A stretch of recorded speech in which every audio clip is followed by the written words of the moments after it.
Hello everyone. How are you all doing? I was pushing it a little bit. I was still wrapping everything up to get myself all set up, and I even though I'm technically like still, on time, if I'm not sitting here like 5 minutes before starting, um I feel like I'm very late. How are you all? Let me bring you all in.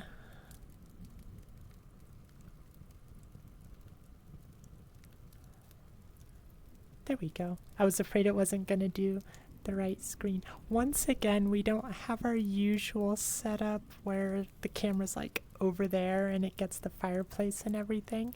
So we're going to have a close-up story time today. Hi Derpy, hi Nate, hi Sniper. Sniper, you're just chilling on VR chat. I'm doing pretty good myself. I was chilling on VR chat as well earlier today. Watched some Star Wars. Oh my gosh, 12 already. Thank you, world. Thank you for the raid.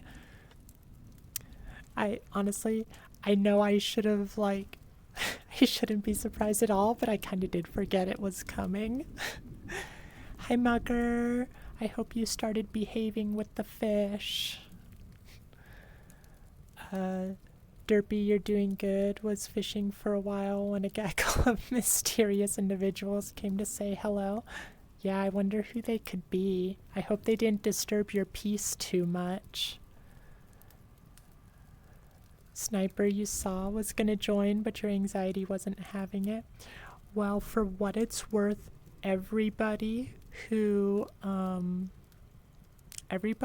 hangs around me is a very decent person. So if you feel uncomfortable directly interacting, you're also always welcome to join those instances. Kind of just chill off to the side until you're ready to be more involved. That is totally okay. Hi, Brayden. Just spending time with your fave combat engineer. You're a little in love, I think. Hi, Cabby. Mugger, you ate your fish? I hope it was a quick death for them. Hi, world. Hey, J Pro. Ooh, you're here with lasagna. Oh, you're not sharing? Well, that's very rude, J Pro. You should have just kept that information to yourself then. Sniper, no, just not use. Yeah, no, that's totally fine. You don't have to do anything you're not ready for. You were silent around me for a... Yeah, you were a bit silent for a while. But I am very patient and I don't mind mutes.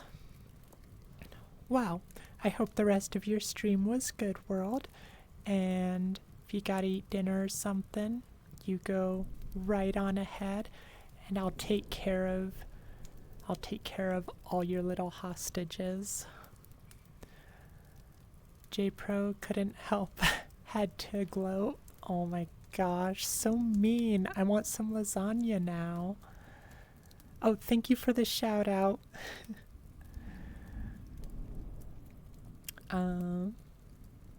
Sniper, you're not mute, just have a stuttering.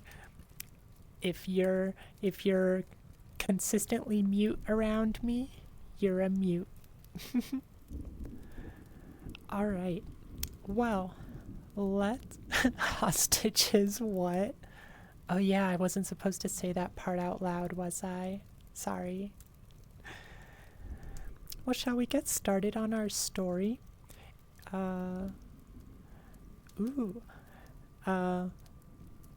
Michel Emile. I'm assuming that's how you pronounce it. Ciao. It's very nice to see you. I'm assuming, well, I guess I don't know.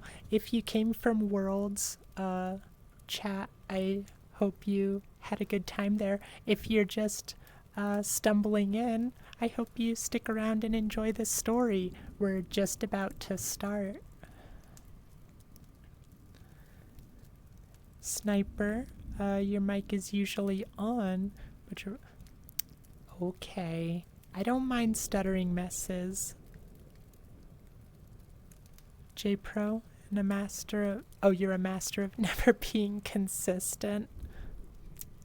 I guess that's something to brag about, maybe. Alright. Everyone get cozy. Get ready for our creepypasta for tonight. It is called Man Made from Mist, and it is by M. Lycanthrope. And this one is not nearly as long as last time, so don't you guys worry. I expect this one will be at least close to within our 2-hour time. I think we might actually have time for another shorter story, but I'm not positive. Nate, your handwriting changes by the day, makes signatures a pain to do. Oh, yeah, my signature can vary a little bit. Mugger, you won't stay for long, just wanted to say hi. Yeah, no worries. You were doing your own stuff with World. You gotta make sure you take care of yourself. Rainmaker, hello. Welcome. It is so good to see you in chat. For those of you who don't know, Rainmaker Windwaker was the one who wrote The Girl in 402 and Black-Eyed Susan, the story we read last week and the week before. What's up? Loved your readings of my stories, so I figured I'd come hang out for a minute. Aw, thank you for coming to hang out. Yeah, I love doing these on Sundays. They're always a lot of fun, and they're a great way for us to just kind of settle down while the weekend comes to the end. We kind of mellow out before people have to go back to work. Oh, Mugger, you got a headache from the fish session? Well, go get some rest. Go lay down. Close your eyes. Drink some water. Make sure you're staying hydrated and you've eaten something.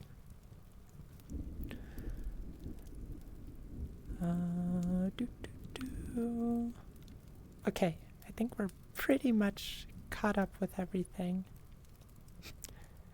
Derpy, welcome in. You made some great stories. Yeah, they were a couple of our favorites, honestly. We liked them a lot. At least I did. I think chat liked them a lot too. Sniper, good thing you have Mondays off from college because you're very much intoxicated. Oh no, Sniper. Are you going to remember any of the stories we read here? Alright, let me get a drink real quick. And we'll go ahead and get... Uh-oh, where's my water? There it is. We'll go ahead and get started after... Maybe. You know, they were long. Oh my gosh, no, you do not have to apologize for that. It was great. I don't mind them being long. It just took us longer than our usual stream time.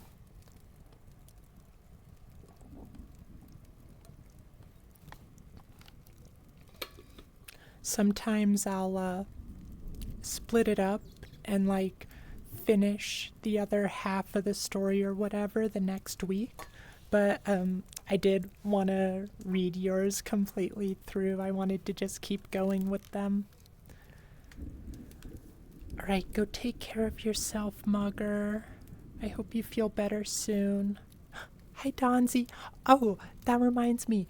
Donzi was nice enough to do some new Twitch panels for me. So if you go to the About section, you'll see some new panels there. They look so good. I'm very happy with the work she did. Thank you so much, Donzi. Alright. Time to start our story.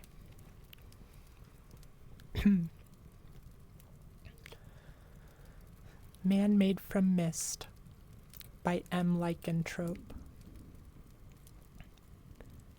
Every single day, the same dreams. I'm forced to relive the same memories whenever I close my eyes. Over 40 years have passed since then, but my subconsciousness is still trapped in one of those nights. As sad as it sounds, my life moved on, and so did I. As much as I could call it moving on, after all, my life's mission was to do away with the source of my problems, to do away with the man made from mist. Or so I thought. I've clamored for a chance to take my vengeance on him for so long. The things I've done to get where I needed to would have driven a lesser man insane. I knew this and pushed through. Yet when the opportunity presented itself, I couldn't do it. An additional set of terrors wormed its way into my mind. A trio of demons, aptly called remorse, guilt, and regret. I've tried my best to wrestle control away from these infernal forces, but in the end, as always, I've proven to be too weak. Unable to accomplish the single-minded goal I've devoted my life to, I let him go. In that fateful moment, it felt like I had done the right thing by letting him go. I felt a weight lifted off my chest. Now, with the clarity of hindsight, I'm no longer sure about that. And that said, I am getting ahead of myself. I suppose I should start from the beginning. My name is Yaroslav Tudor, and I hail from a small Siberian village, far from any center of civilization. Its name is irrelevant.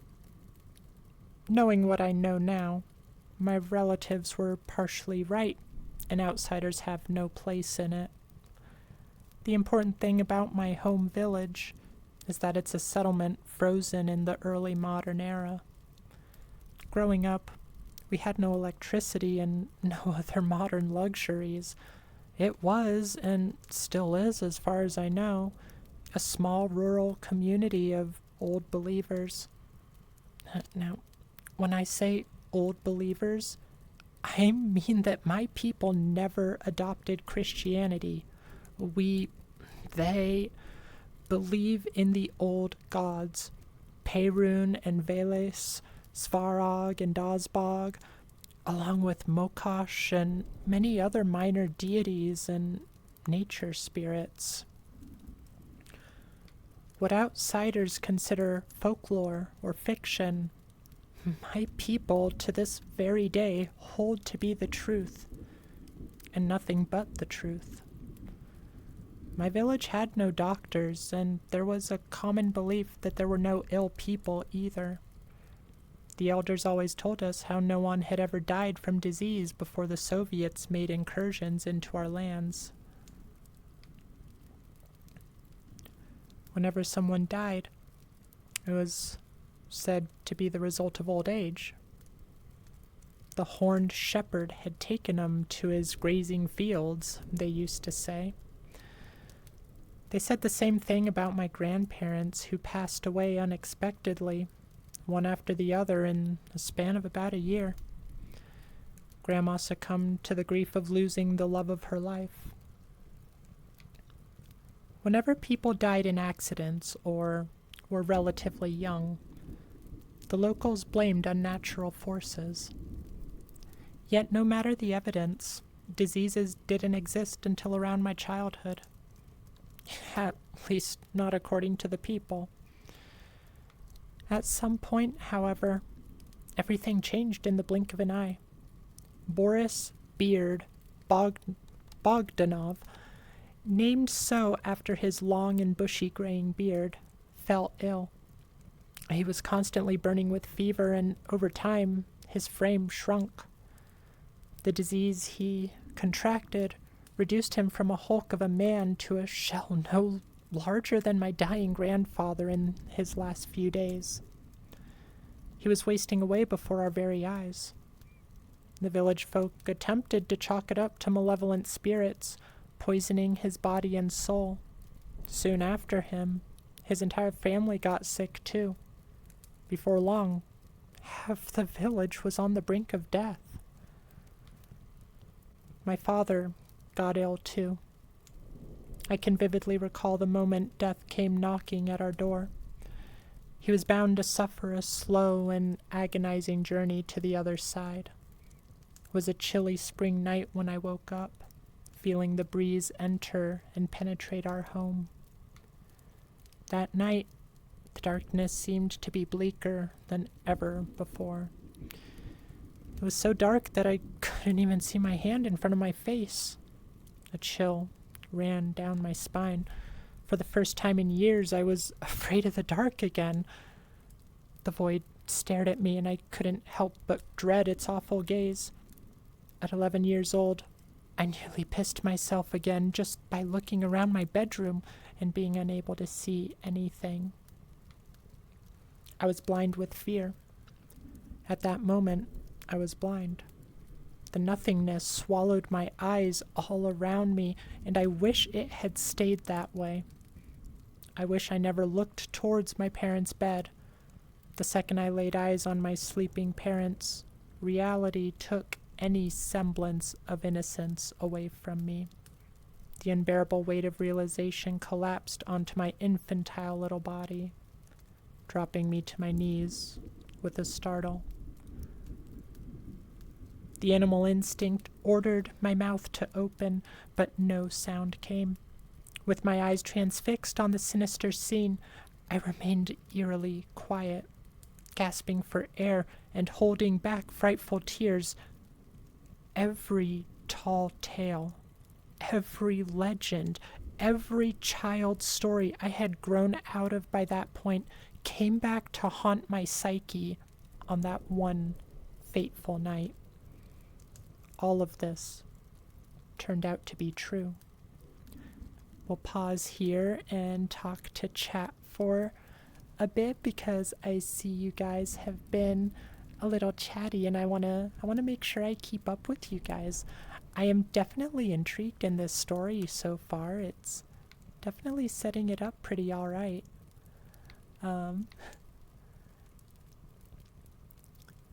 Sniper, being just a femboy means your messages are interesting, so alcohol helps keep me not to go insane. Yeah, I'm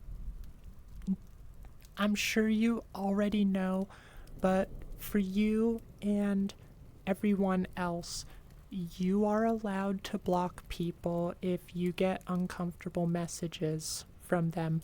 Never feel like you're obligated to interact with that random stranger just popping in and making you feel uncomfortable. I know that can be hard for some of us. I was definitely, I still am someone who always wants to give people the benefit of the doubt. So when I get messages like that, it can take me maybe longer than it should to block that person or tell them, hey, just, you gotta cut this out. Donzi, glad you like them. Yeah, I like them a lot. Thank you. Derpy made some of the emotes world. Vil made some of the others.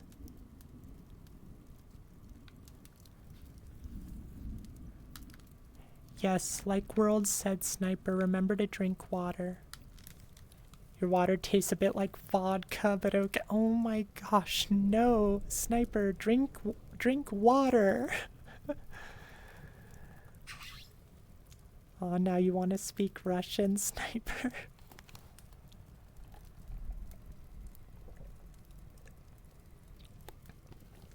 Gotta remember to keep myself hydrated as well during these streams. It's very easy to get a dry throat doing all the talking, especially if if we try to do some voices. Rainmaker, you're so intrigued. You love this setting. Yeah, it's really setting it up good. I'm glad you're into it so far, Rainmaker. J Pro, you got a weird message the other day. Could be a misunderstanding. You get a lot of those. You're never a stranger to death threats. Joke. Oh my gosh, that's awful. Nobody should be receiving death threats like that online or on like Discord and stuff. I mean, online in general. I know it's something that's just a part of the internet, unfortunately, but you guys don't have to deal with it. And if you get anything from people in my server, like, you are always welcome to DM me about it, because we'll definitely talk to them at the very least. And you know, if it's more severe, banning is not out of the question. You do block them, Sniper? Good. Oh, your ex-boyfriend. Yeah, that can make things more difficult. Yeah, Derpy is responsible for the scuffed emojis, and Vil did the, I like to call them more traditional emojis, because yes, they are more professional, but there is definitely like a market for scuffed emoji. Ooh, Derpy gonna get a commission maybe. Alright, looks like we're caught up on chat, so let's go ahead and continue with our story. Oh, J-Pro, could have been a misunderstanding, but was sent a gift that said, I like you, but... Oh, yeah, they could have meant to convey something else with it, but if it was some random person, I probably wouldn't give them the time of day, J-Pro.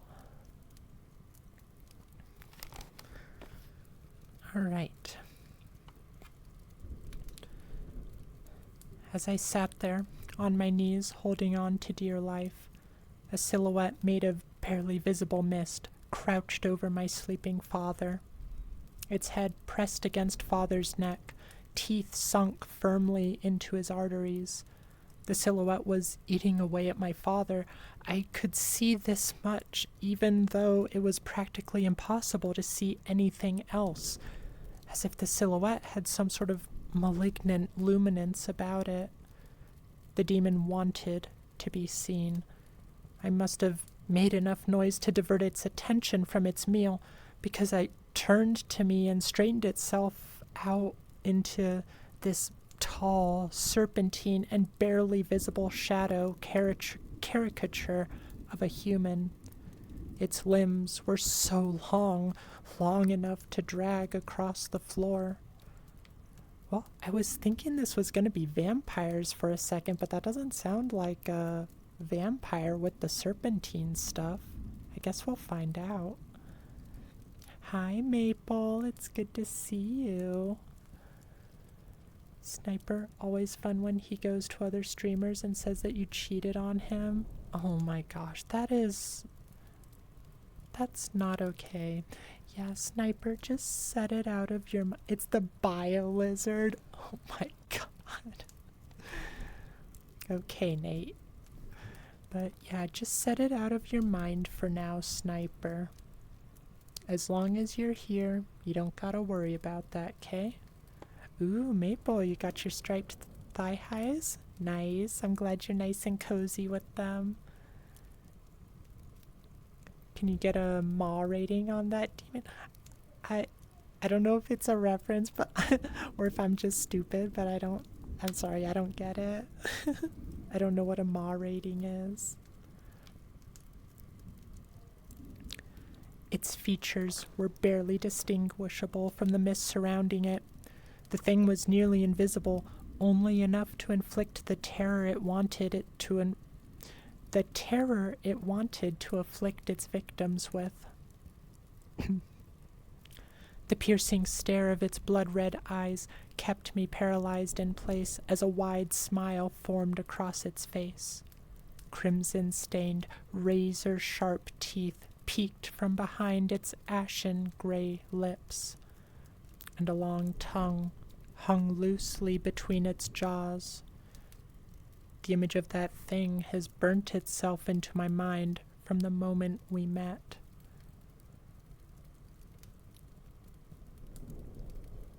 The maw is the jaws. Okay, so yeah, I know what a maw is. I just thought it was something else. Okay. I was trying to read too much into it, I guess, Maple. The devil placed a bony, clawed finger on its lips, signaling for me to keep silence. Stricken with mortifying fear, I could not object nor resist. With tears streaming down my cheeks, I did all I could. I nodded. The thing vanished into the darkness, crawling away into the night.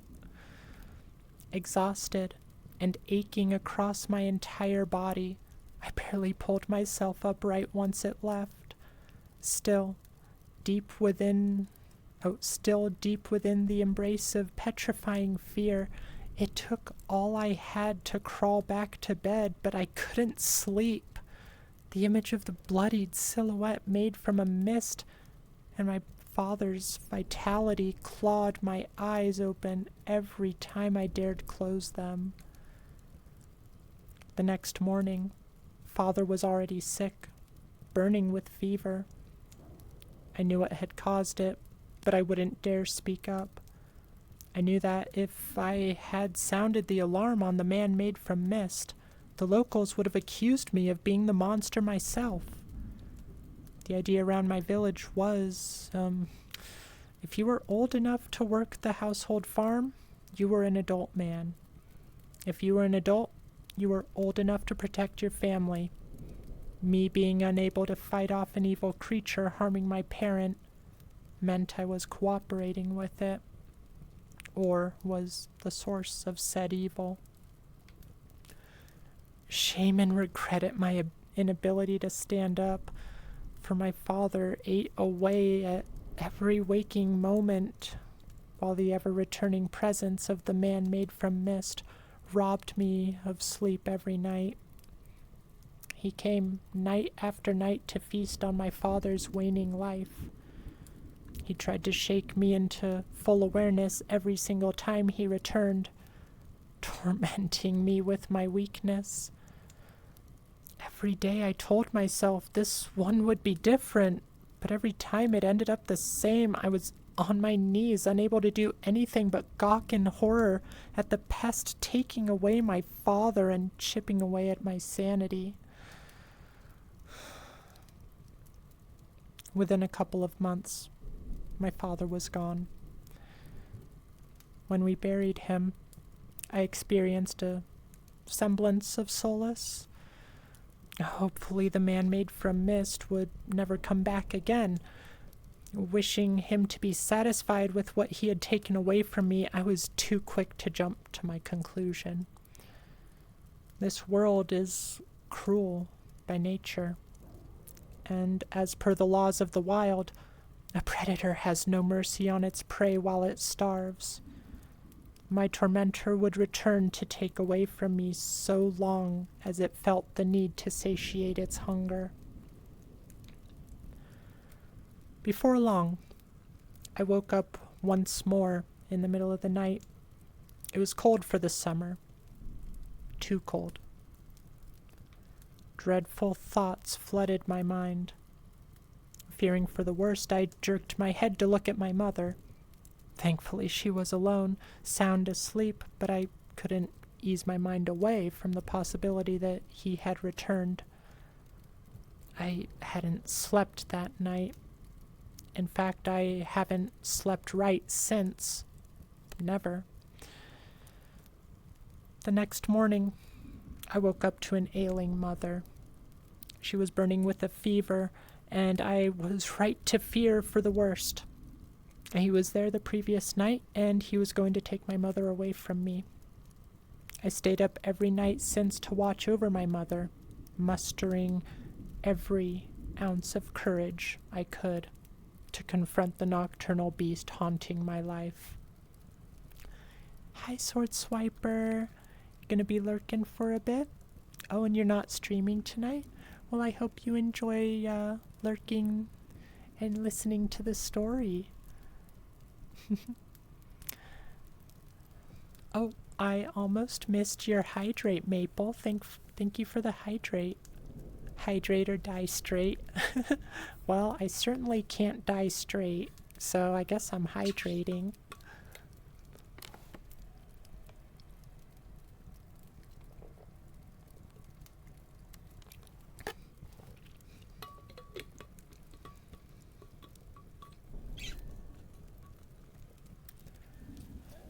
Alright.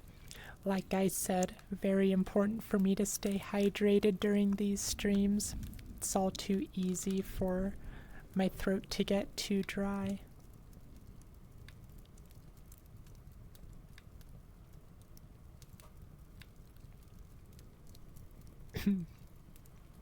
Alright.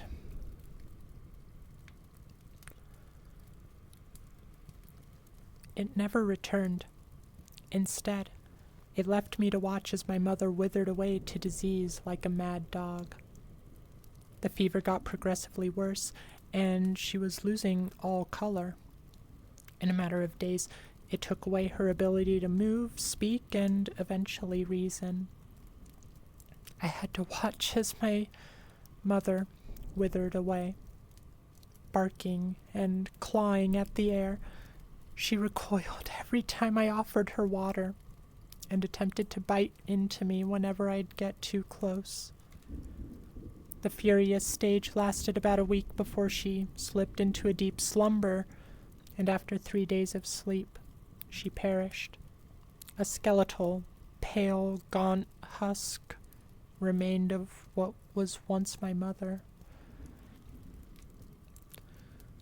While I watched an evil, malevolent force tear my family to shreds, my entire world seemed to be engulfed by its flames. By the time Mother succumbed to her condition, more than half of the villagers were dead. The Soviets incurred into our lands. They wore alien suits as they took away whatever healthy children they could find, myself included.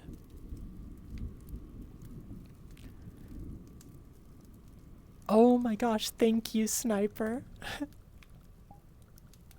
Totally forgot to change that.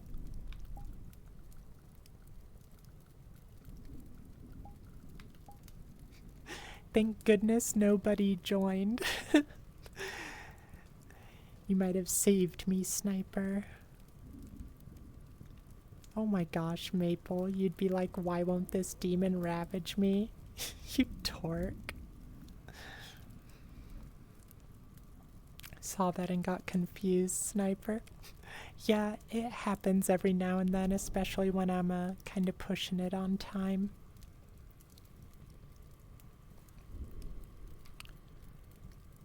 I fought and struggled to stay in the village, but they overpowered me.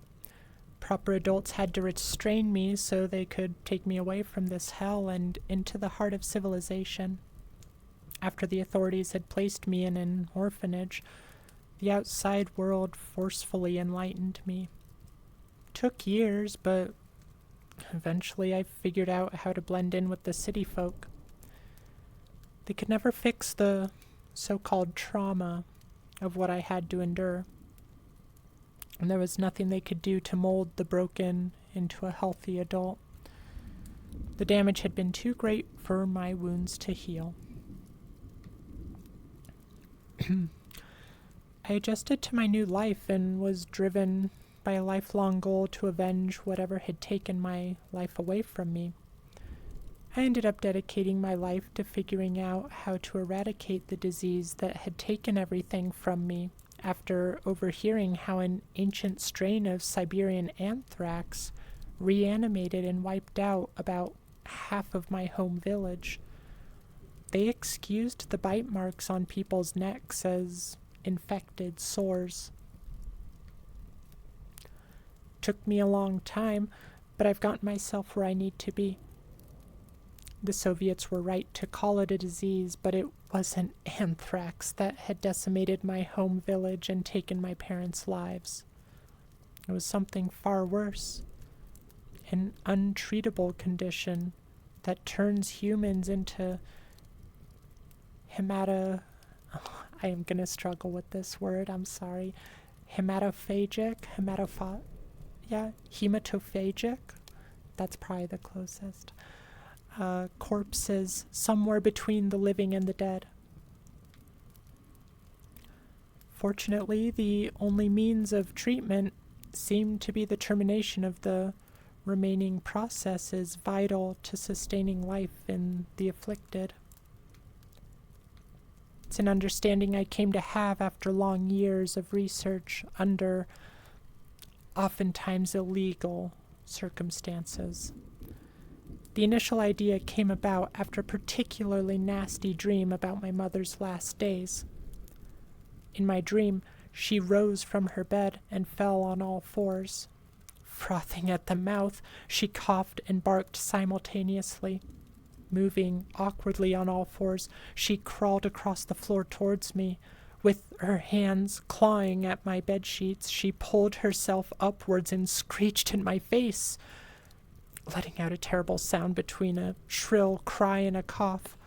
Eyes wide with delirious agitation, her face lunged at me, attempting to bite whatever she could. I cowered away under my sheets, trying to weather the rabid storm.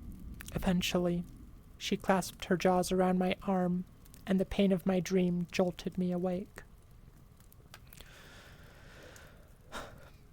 Covered in a cold sweat, and very nearly hyperventilating, that's where I had my eureka moment. Hi, Sophia. How are you doing? Kind of Wendigo vibes? Yeah, it does have a little bit of Wendigo vibes. It's been a while since I looked into the Wendigo stuff. But yeah, it does have some of those same themes going on. There's also still a lot of vampire stuff going on, like, you know, the turning into mist, the draining blood, the whole, like, spreading as a disease sort of thing, because I could be wrong on that part, but I believe that in the old vampiric lore, or not even just in the lore, but when people in those superstitious villages suspected a vampire or whatever equivalent entity, it was usually when there was a disease of some sort, like spreading, it was hitting people, and so, you know, the village was under threat of a vampire or whatever. So, you know, don't take me and quote me on that, but I'm pretty sure that's how it used to be with vampires. The vampires we know today are very different from the old vampiric lore. Our modern conceptions, of course, were mostly, what's the word? I'm blanking. Affected by Dracula. That kind of set the standard for how we view vampires. You're okay-ish, Sophia? Well, I like the okay part. I'm sorry it's just okay-ish. Hope you're doing amazing. I'm doing pretty well. The story is very good so far. Maple, you have a thing for monsters, you won't lie. Nothing wrong with that. Everyone's got their preferences. Sniper, why does this remind you of the wolf? It does also have... Oh, yeah, the new movie. Okay, sorry. Bit of a tangent. I saw that trailer the other day, Sniper. Oh my gosh, I am so excited for it. I love body horror. Body horror is amazing. And this new Wolfman movie looks like it has some quality body horror. I'm really excited, and I hope it doesn't disappoint. Maple, when a noble vampire makes you drink their blood, their blood mutates your blood and body, turning you into a vampire. You wrote and read too many vampire yaois. Yeah, and the thing is, with those vampires, it is going to be very different from the old school folklore vampires. Like, before it was even, I think, settled as the term vampire, like, I think there was a legendary predecessor to what would eventually become referred to as vampires. I don't have my timeline stuff straight, but yeah, if you guys are interested in vampires, definitely look into like the old folklore of it, because it's very interesting. Sniper, there's a VTuber you watch, and every time you watch him, every single advert is the Wolfman trailer, and you're sick of it. Oh, that's too bad, Sniper. I hope you don't get abused with it on this stream. Hopefully you don't get any ads on this stream except when I go to the bathroom, because that's the only time I run them. Rainmaker, Midnight Mass does vampires very well also. This reminds me a bit of that as well. I have not seen that movie. I know of it by reputation because it's a cult classic, right? But yeah, I have not watched it. I'll have to do so sometime.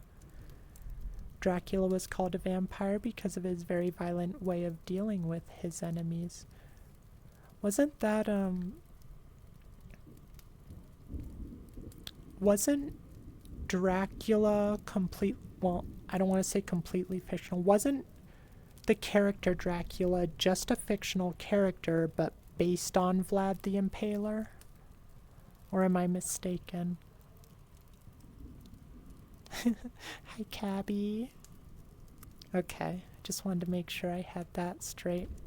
Well, anyway, let's get back into the story, because you guys get me on the topic of horror, and I will rant all day.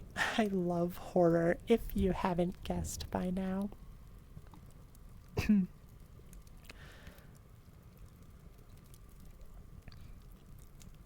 I was a medical student at the time. This seemed like something that fit neatly into my field of expertise, virology. Straining my mind for more than a couple of moments conjured an image of a rabies-like condition that afflicted those who the man made from mist attacked. Those who didn't survive, anyway. 9 out of 10 of the afflicted perished. The remaining 1 seemed to slip into a death-like coma before awakening changed. This condition changes the person into something that can hardly be considered living, technically. In a way, those who survive the initial infection are practically, as I've said before, the Walking Dead. Now, I don't want this to sound occult or supernatural. No, all of this is biologically viable, albeit incredibly unusual for the tetrapoda superclass. If anything, the condition turns the afflicted into a human-shaped leech of sorts. While I might have presented the afflicted to survive the initial stage of the infected as an infallible superhuman predator, they are in fact maladapted to cohabitate with their prey in this day and age. That is, us.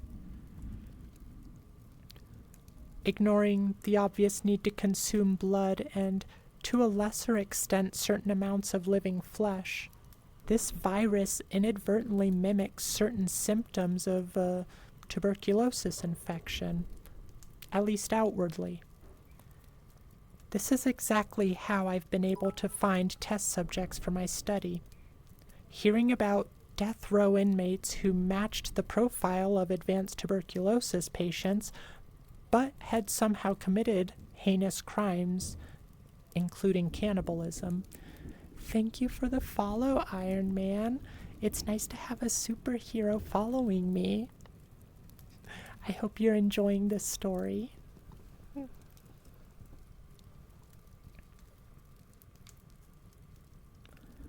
Through some connections I've made with the local authorities, I got my hands on the corpse of one such death row inmate. He was eerily similar to the man made from mist, only his facial features seemed different. The uncanny resemblance to my tormentor weighed heavily on my mind. Perhaps too heavily. I noticed a minor muscle spasm as I chalked up a figment of my anxious imagination. This was my first mistake. The second being when I turned my back to the cadaver to pick up a tool to begin my autopsy. This one nearly cost me my life. Before I could even notice, the dead man sprang back to life, his long, lanky, pale arms wrapped tightly around my neck. His skin was cold to the touch, but his strength was incredible. No man with such a frame should have been able to yield such strength. No man appearing this sick should have been able to...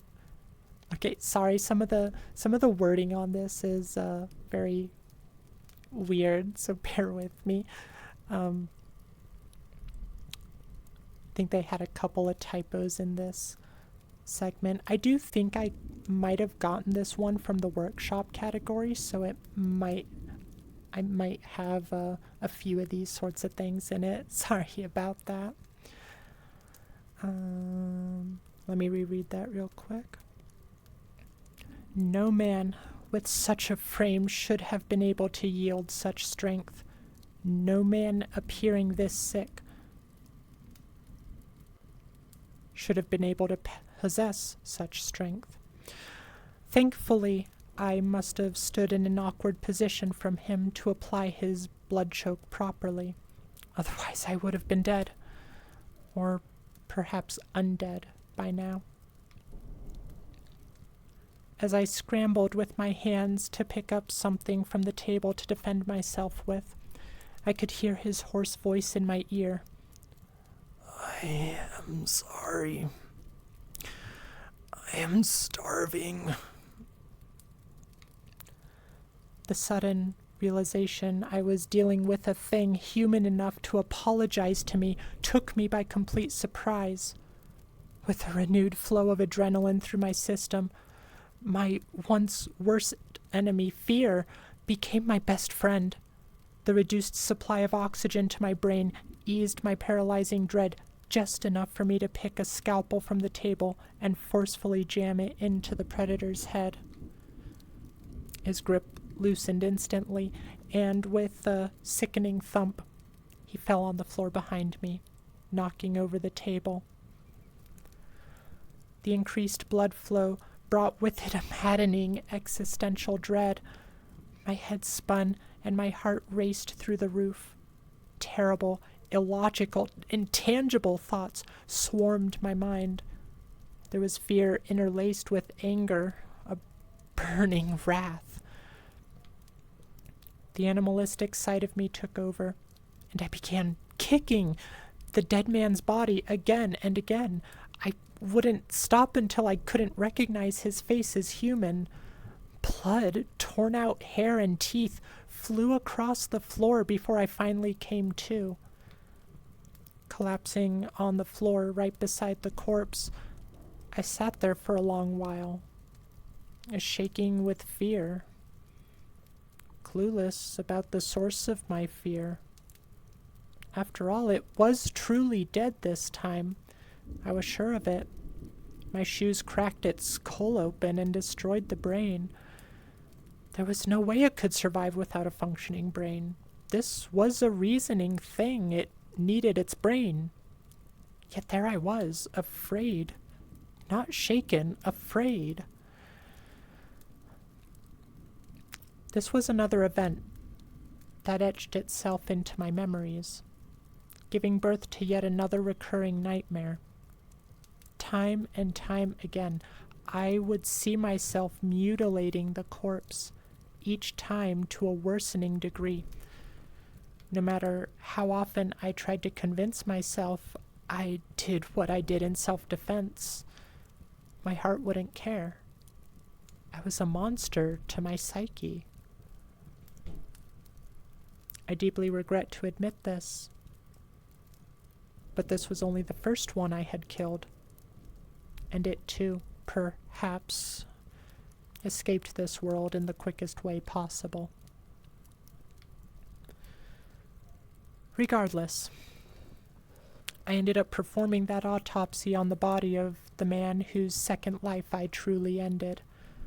As per my findings, and I must admit my understanding of anatomical matters is by all means limited, I could see why the execution failed. The heart was black and shriveled up, an atrophied muscle. Shooting one of those things in the chest isn't likely to truly kill them. Not only had the heart become a vestigial organ, but the lungs of the specimen I had autopsied revealed regenerative scar tissue. These things could survive what would be otherwise lethal to average humans. The digestive system, just like the pulmonary one, differed vastly from what I had expected from the human anatomy. It seemed better suited to hold mostly liquid for quick digestion. Circulation, while reduced, still existed, given the fact the creature possessed almost superhuman strength. To my understanding, the circulation is driven by musculoskeletal mechanisms, explaining the pallor. The insufficient nutritional value of their diet can easily explain their gauntness.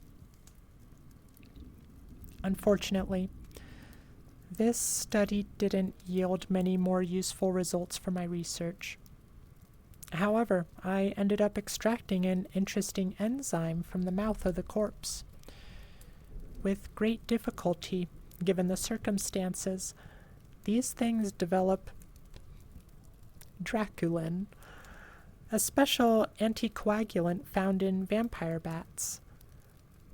As much as I'd hate to call these unfortunate creatures vampires, this is exactly what they are. Perhaps some legends were true. Yet at that moment, none of it mattered. I wanted to find out more. I needed to find out more. To make a painfully long story short, I'll conclude my search by saying that for the longest time, I had searched for clues using dubious methods. This, of course, didn't yield the desired results. My only solace during that period was the understanding that these creatures are solitary, and thus could not warn others about my activities and intentions. With the turn of the new millennium, fortune shone my way, finally. Shortly before the infamous Armin Muse affair, I had experienced something not too dissimilar. I found a post on the message board outlining a request for a willing blood donor for cash. This wasn't what one could expect from a blood donation, however. The poster specified that he was interested in drinking the donor's blood and, if possible, straight from the source.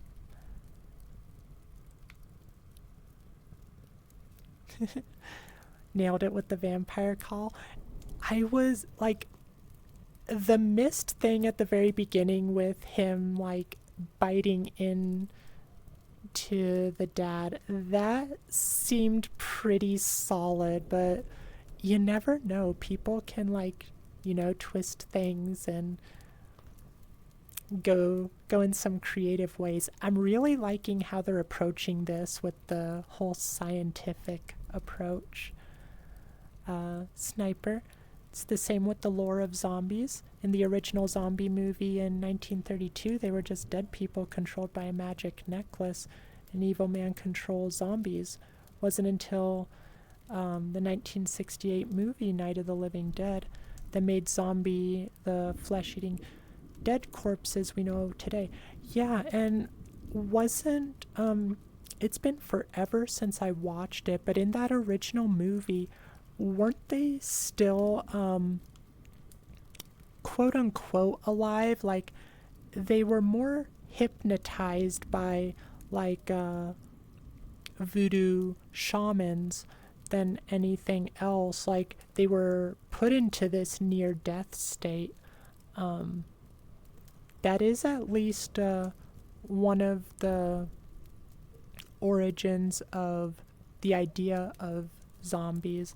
But I think in film it was very focused on the voodoo stuff too. I don't remember if they were already dead originally or if they were just in that near death state. Dracula means Song of Dragon or something. Interesting. I never knew that. That makes sense though, because Drac is definitely from Draco. Rainmaker, you might be wrong, but you seem to remember a comet being involved in Night of the... Yeah, I think you're right, Rainmaker. I think there was a comet involved in that one.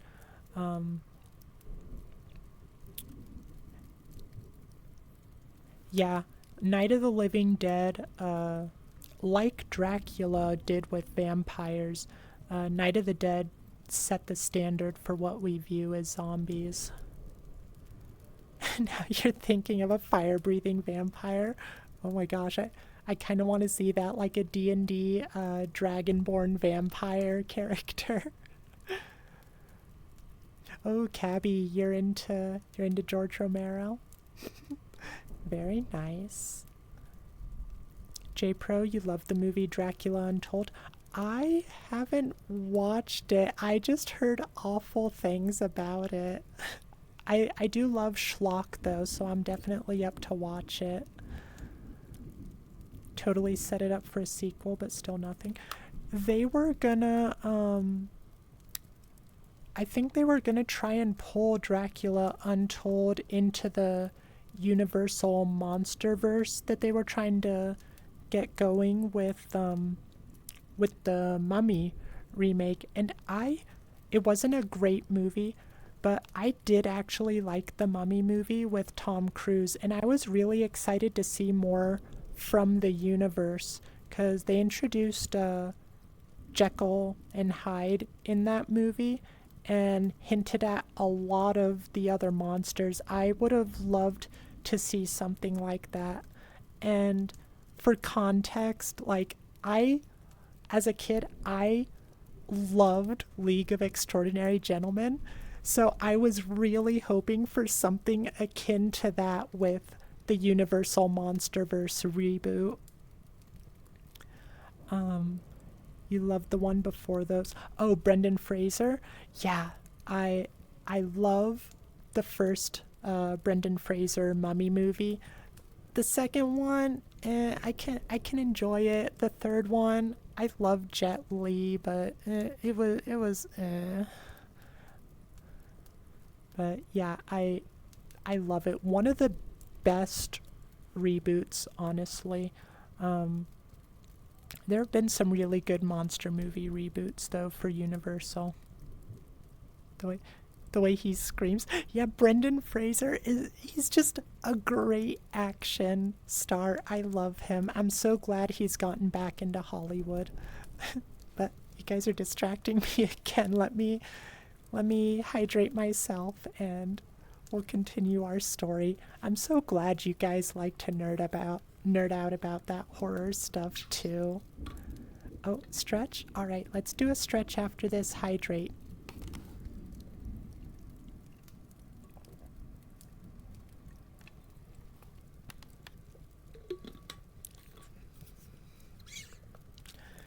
Alright, y'all.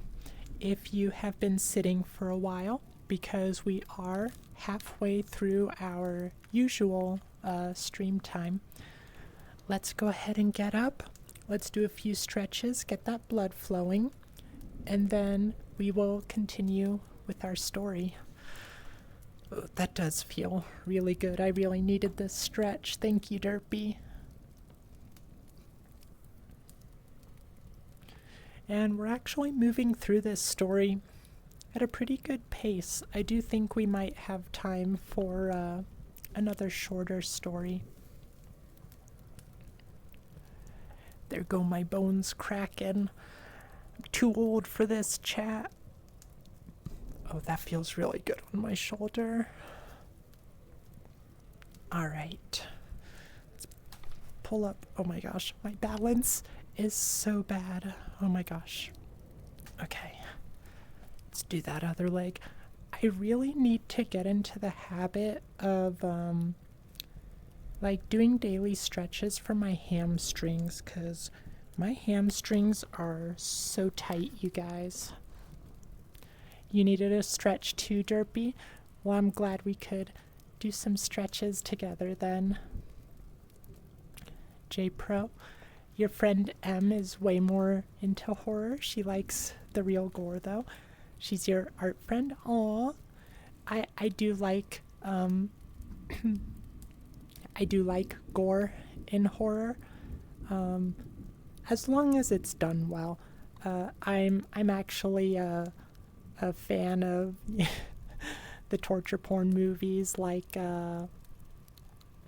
Hostel and stuff like that. Although I haven't really watched any of the Saw movies except the first one.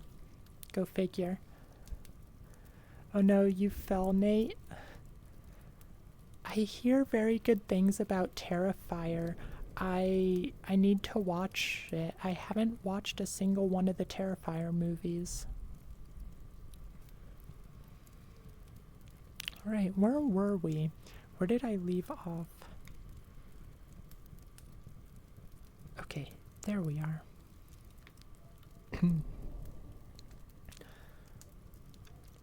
This couldn't be any more similar to the type of person I have been looking for. Disinterested in money, I offered myself up. That said, I wasn't interested in anyone drinking my blood either. So, to facilitate a fair deal, I had to get a few bags of stored blood. With my line of work, that wasn't too hard. A week after contacting the poster of the message, we arranged a meeting. He wanted to see me at his house, thinking he might intend to get more aggressive than I needed him to be. I made sure I had my pistol when I met him. Overall, he seemed like an alright person for an anthropophagic hemophile. Anthropophagic hemophile. Other than the insistence on keeping the lighting lower than I'd usually like during our meeting, everything was better than I could ever expect. At first, he seemed taken aback by my offer of stored blood for information. But after the first sip of plasmoid liquid, he relented. To my surprise, he and I were a lot alike, as far as personality traits go. As he explained to me, there wasn't much that still interested him in life anymore. He could no longer form any emotional attachments, nor feel the most potent emotions. The one glaring exception was the high he got when feeding. I too cannot feel much beyond bitter disappointment and the ever-present anxious dread that seems to shadow every moment of my being. I have burned every personal bridge I ever had in favor of this ridiculous quest for revenge I wasn't sure I could ever complete. This pleasant and brief encounter confirmed my suspicions. The infected are solitary creatures and prefer to stay away from all other intelligent life forms when not feeding. I've also learned that to stay functional on the abysmal diet of blood and the occasional lump of flesh, the infected enter a state of hibernation that can last for years at a time. He confirmed my suspicion that the infected dislike bright lights and preferred to hunt and overall go about their rather monotone lives at night. The most important piece of information I had received from this fine man was the fact that the infected rarely venture far from where they first succumbed to the plague. So long, of course, as they could find enough prey. Otherwise, like all other animals, they migrate and stick to their new location.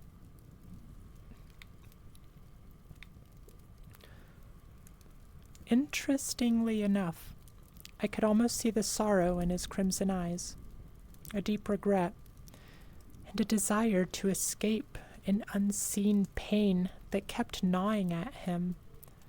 I asked him about it, wondering if he was happy with where his life had taken him. He answered negatively. I wish he had asked me the same question, just so I could tell someone how miserable I had made my life. He never did, but I'm sure he saw his reflection in me. He was certainly bright enough to tell as much. In a rare moment of empathy, I offered to end his life. He smiled a genuine smile and confessed that he tried many times over without ever succeeding. He explained that his displeasure wasn't the result of depression, but rather that he was tired of his endless boredom. Back then, I couldn't even tell the difference.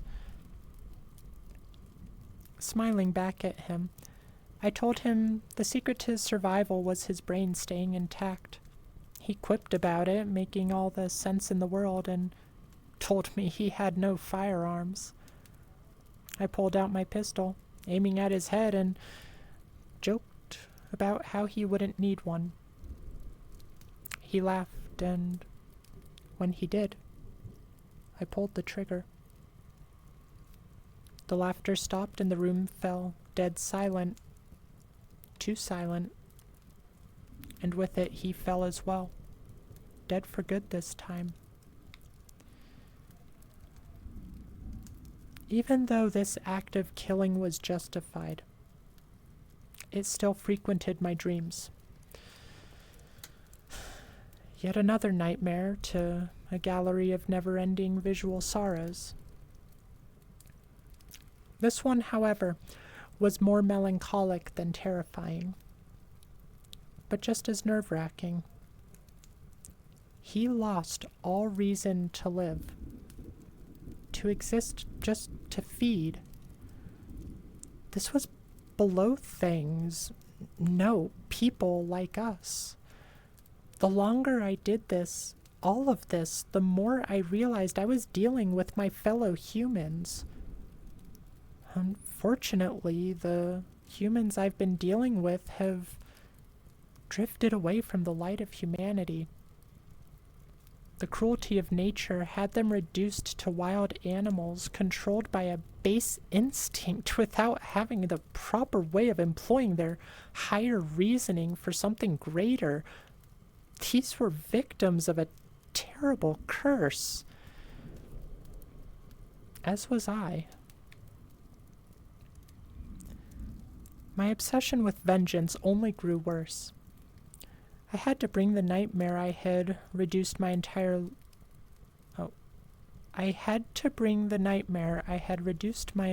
life to an end. Armed with the new knowledge of how to find my tormentor, I finally headed back to my home village. A few weeks later, I arrived near the place of my birth, near where I had spent the first 11 years of my life. It was night, the perfect time to strike. That was easier said than done. Just overlooking the village from a distance proved difficult. With each passing second, a new suppressed memory resurfaced, a new night terror to experience while awake. The same diabolical presence marred all of them.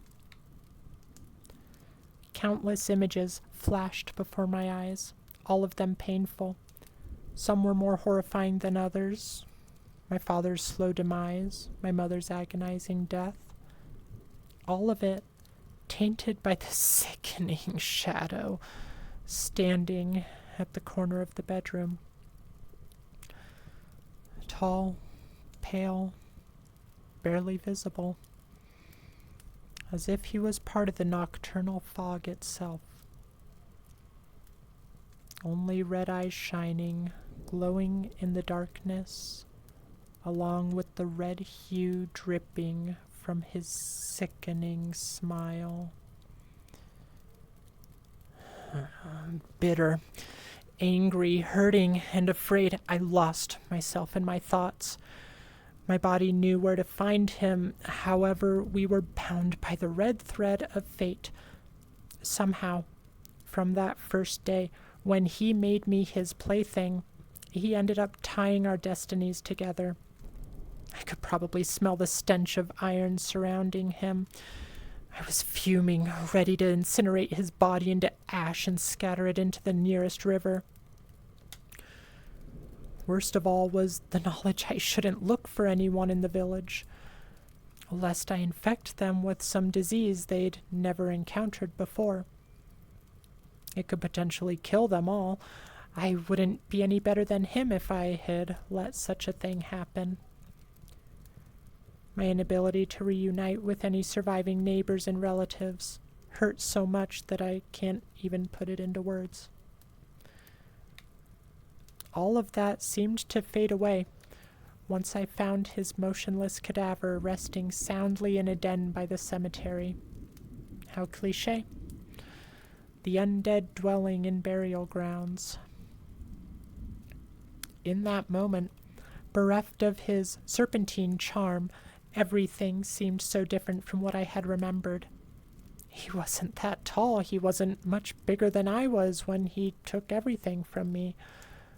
I almost felt dizzy, realizing he wasn't even an adult, probably.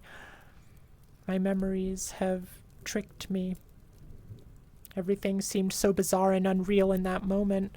I was once again a lost child, once again confronted by a monster that existed only in my imagination. I trained my pistol on his death-like form. Yet in that moment, when our roles were reversed, when he suddenly became a helpless child, I was a man made from mist. When I had all the power in the world and he lay at my feet, unable to do anything to protect himself from my cruelty. I couldn't do it. I couldn't shoot him. I couldn't do it because I knew it wouldn't help me. It wouldn't bring my family back. Killing him wouldn't fix me or restore the humanity I gave up on. It wouldn't even make me feel any better. There was no point at all. I wouldn't feel any better if I put that bullet in him. Watching that pathetic carcass, I realized how little all of that mattered. My nightmares wouldn't end, and the anxiety and hatred would not go away. There was nothing that could ever heal my wounds. I will suffer from them so long as I am human. As much as I hate to admit it, I pitied him in that moment.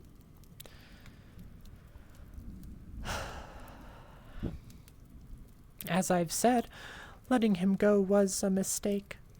Maybe if I went through with my plan, I wouldn't end up where I am now. Instead of taking his life, I took some of his flesh. I cut off a little piece of his calf. He didn't even budge when my knife sliced through his pale leg like butter. This was the Pyrrhic victory I had to have over him. A foolish and animalistic display of dominance over the person whose shadow dominated my entire life. That wasn't the only reason I did what I did. I took a part of him just in case I could no longer bear the weight of my 3 demons. Knowing people like him do not feel the most intense emotions, I was hoping for a quick and permanent solution, should the need arise. Things did eventually spiral out of control. My sanity was waning, and with it, the will to keep on living. But instead of shooting myself, I ate the piece of him that I kept stored in my fridge. I did so with the expectation of the disease killing my overstressed immune system and eventually me. Sadly, there are very few permanent solutions in this world, and fewer quick ones that yield the desired outcomes. I did not die. Technically. Instead, the man made from mist was reborn. At first, everything seemed so much better, sharper, clearer, and by far more exciting. But for how long will such a state remain exciting when it's the default state of being? After a while, everything started losing its color to the point of everlasting bleakness. Even my memories aren't as vivid as they used to be, and the nightmares no longer have any impact. They're merely pictures moving in a sea of thought. With that said, life isn't much better now than it was before. I don't hurt, I don't feel almost at all. The only time I ever feel anything is whenever I sink my teeth into the neck of some unsuspecting drunk. My days are mostly monochrome gray with the occasional streak of red. But that's not nearly enough. Hello, Chris. I feel like I recognize that name. Have you perhaps followed, or maybe I've seen you in another chat? Chris Afton. Either way, welcome. I'm glad to see you here, and I hope you enjoy or are enjoying the story. We are actually getting pretty close to done with it. Oh, I hope I did not pressure you to follow. I swear I've seen your name before. So, seriously, you guys never have any pressure to follow. You can enjoy this stream in whatever way you guys see fit. Chris, you didn't? Okay, good. I appreciate it. I'd hate to think that I did. Sniper, they gave you their reasons. They do know? Wait. I'm confused, Sniper. What am I missing?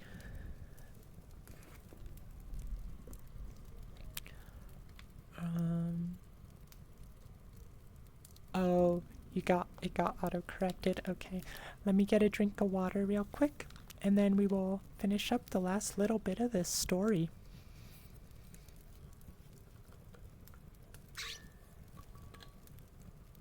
You're drunk, can't type. I get that.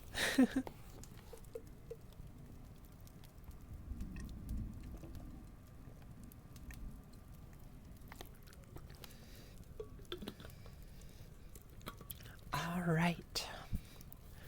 Let's finish this story, everyone.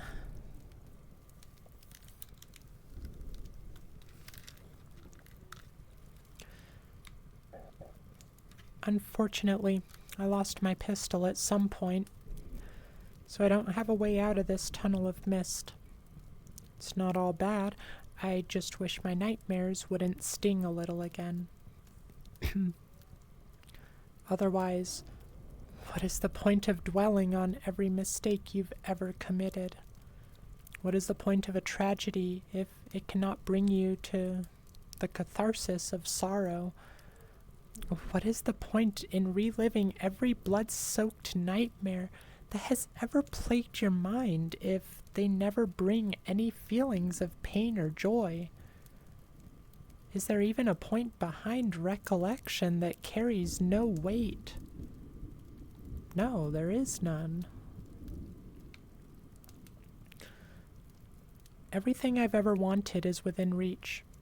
Yet whenever I extend my hand to grasp at something, anything, it all seems to drift away from me. And now, only now, once the boredom that shadows my every move has finally exhausted me, now that I am completely absorbed by this unrelenting, impenetrable, and bottomless sensation of emptiness, this longing for something, anything, I can say I truly understand what horror is. I can say without a shadow of a doubt that the man made from mist isn't me, nor any other person, nor even a creature.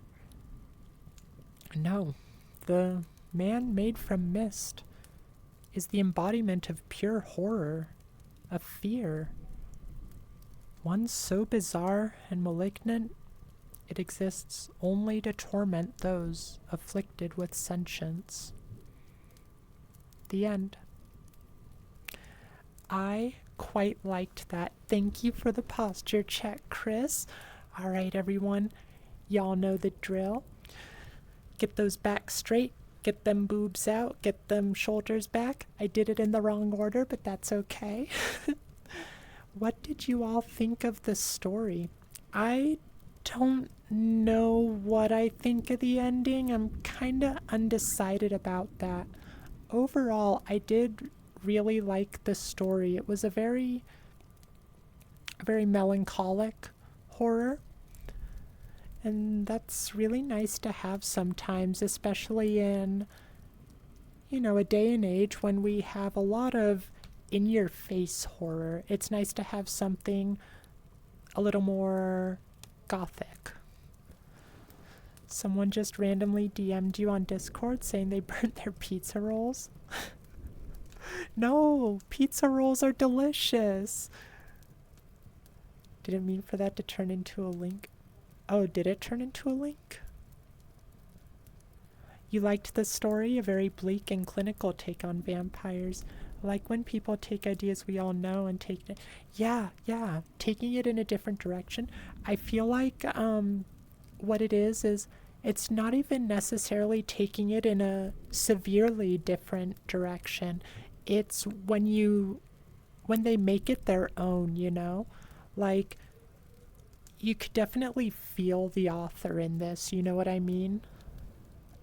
And so, like, it can have a lot of cliche stuff. Like, we had a lot of a lot of cliches in here, but they did take it in that different direction and made it their own. Like, I think we've even seen more clinical takes on vampires in the past, but this one did feel unique to itself. One, who are you? Two, rip pizza rolls. Oh, okay. I thought you were saying, like, who are you? F pizza rolls. That makes much more sense, Sniper. I'm glad you liked the story, though, Rainmaker. I hope we see you around more often. Every Sunday, we read creepypastas. We don't do horror stuff every day, though. Fridays, or at least every other Friday now, we play horror games. Oh, that does remind me, those of you who have not yet heard, going forward, we're only going to do Friday Night Frights every other Friday because it's going to be sharing a time slot with D&D. And I am not going to be streaming the D&D, but if you want to watch, you can watch on a friend of mine's channel, Reborn Stories, and I'll have to actually link them in my About Me section. Astral's a nerd. She plays D&D. Yeah, I haven't played for a long time, so it's nice to get back into it. But if you go to the Discord server, you can also get the link for her channel there. Oh, perfect. Thank you for whichever one of you, Derpy or Nate, posted the shout out. I appreciate it. So yeah, Reborn Stories is where you can catch the D&D streams if you're interested in them. it's going to be roughly the same time slot as our usual Friday night streams, just half an hour later. Isn't D&D just roleplay and decisions based on dice? I mean, that's not wrong, but it also kind of simplifies it by a lot. And this is actually a very modified D&D 5e. So it's not straight D&D. I think I missed a couple of what's it called? Messages. I need to go back through chat.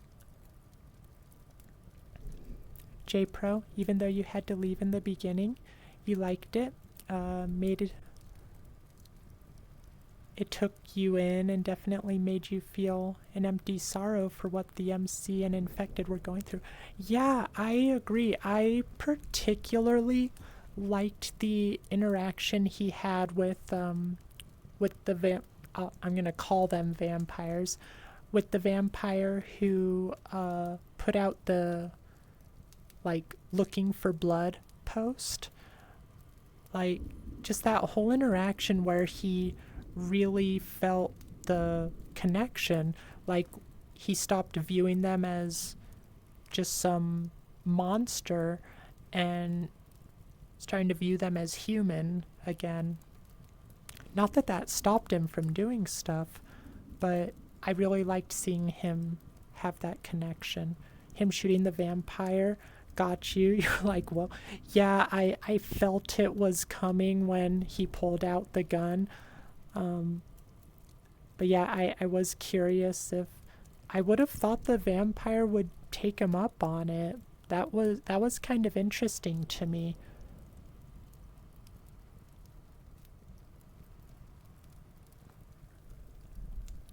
You have returned. Welcome back, Mug. Oh, well, I mean, I've already been interacting with you, but I just saw the returned message.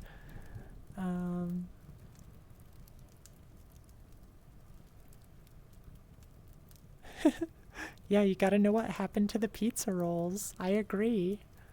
We're all invested. Oh my gosh, my tracking.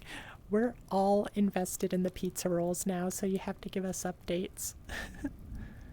Rainmaker, you'd love to come around more if you can. Love all things horror, and your readings are great. Aw, thank you, Rainmaker. That's that makes me really happy, especially coming from one of the authors. Like, you know, when you write something, you have like a very specific idea. A lot of times, I suppose not everyone does. Like whenever I've written something, I have a very strong idea about how things play out. And so seeing them differently can be a little hard sometimes. But if like the author of a story enjoys the way I tell it, because I'm totally not like the best narrator ever. I kind of just try to, do it my way. I like stories. I like to read with you guys. So as long as we're all having fun, that's what's important to me. But I do like to kind of get into it a bit. Gosh, I got so derailed. I don't remember where I was going with that. But I'm glad you enjoy my readings, Rainmaker, and I'd love to see you around more often. I actually saw 2 of your shorter stories that I do want to get around to reading on stream at some point as well. Aw, Chris, you'll definitely be watching more going forward. I appreciate that. Y'all are so sweet. We have about half an hour though, so I think we can find another short story. We got a new cricket. Astral detailed or derailed? That's hard to believe. Okay, I'm guessing detailed because derailed, no one's having a hard time believing that. Oh, you tried asking but think they blocked you? Aw, that's too bad. Railed. Oh my gosh, you're thinking about me getting railed? What is this chat coming to?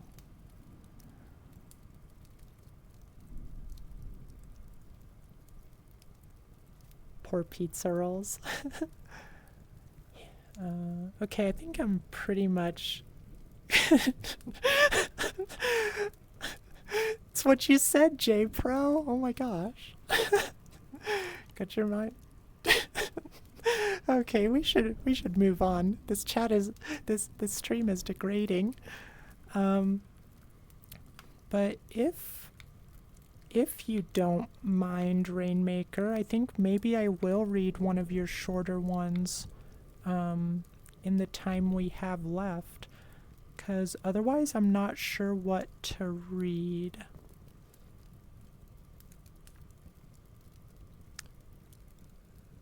Need to pull out my keyboard here. You know, we haven't read any SCP articles for a while. We might have to do another SCP day sometime. This is in the way.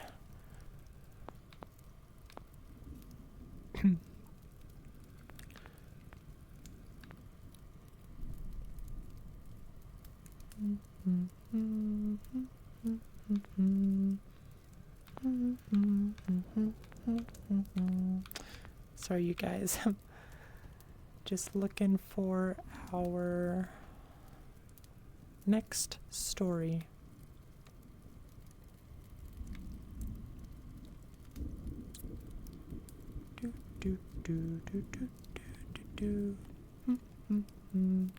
You love SCP stories? Yeah, we used to have a few SCP nights. It's kind of been a oh, my hand is like very out of sync. We used to have a few SCP nights, and we've kind of had SCP stuff as a lingering theme in our stream. Like, we tend to go back to SCPs, whether it's games or stories.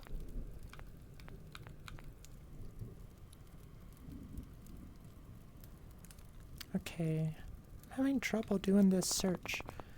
Alright, let's go to, what was the story?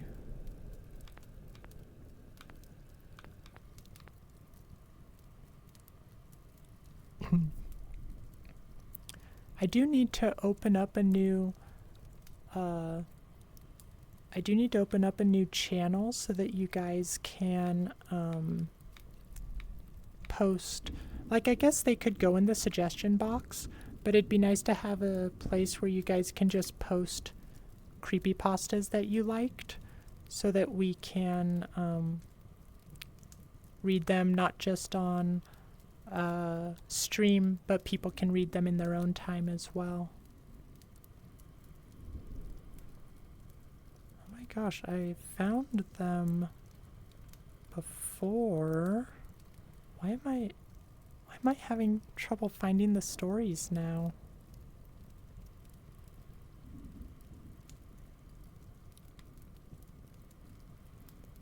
I don't remember what the stories were called.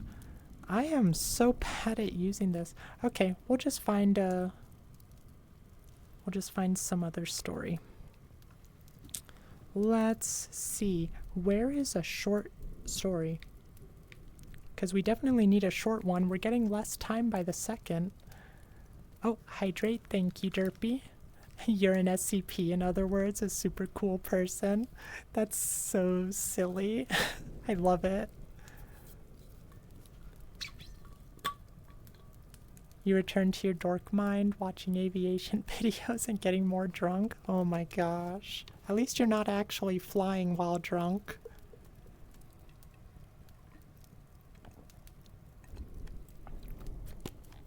That would not... You ahemed, that means you need to hydrate. That is very true.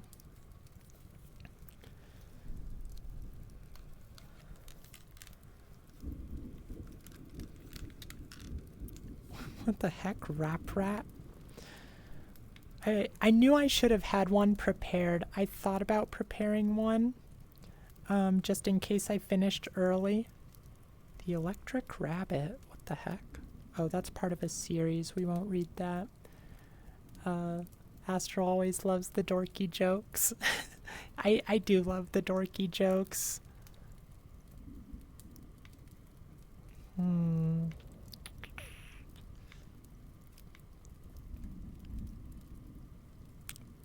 The 3 a.m. myth. Okay, this one's a short one. Kind of looks like a very simple, straightforward, classic sort of creepypasta. So we'll read that. Oh, your short ones are called. Ooh, the flick and the drums. Okay, thank you.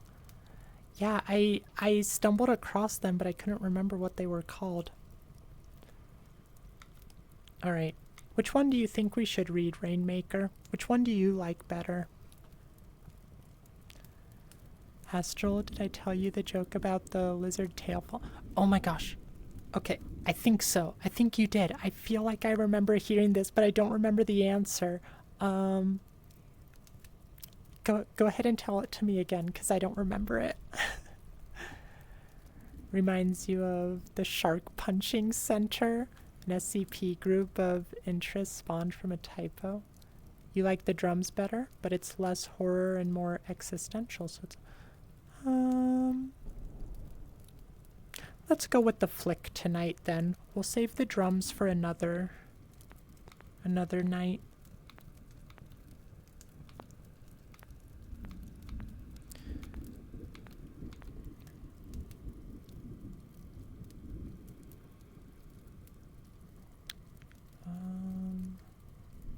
Is this the right one? Yep, that's the one. All right. So let me catch up on chat real quick.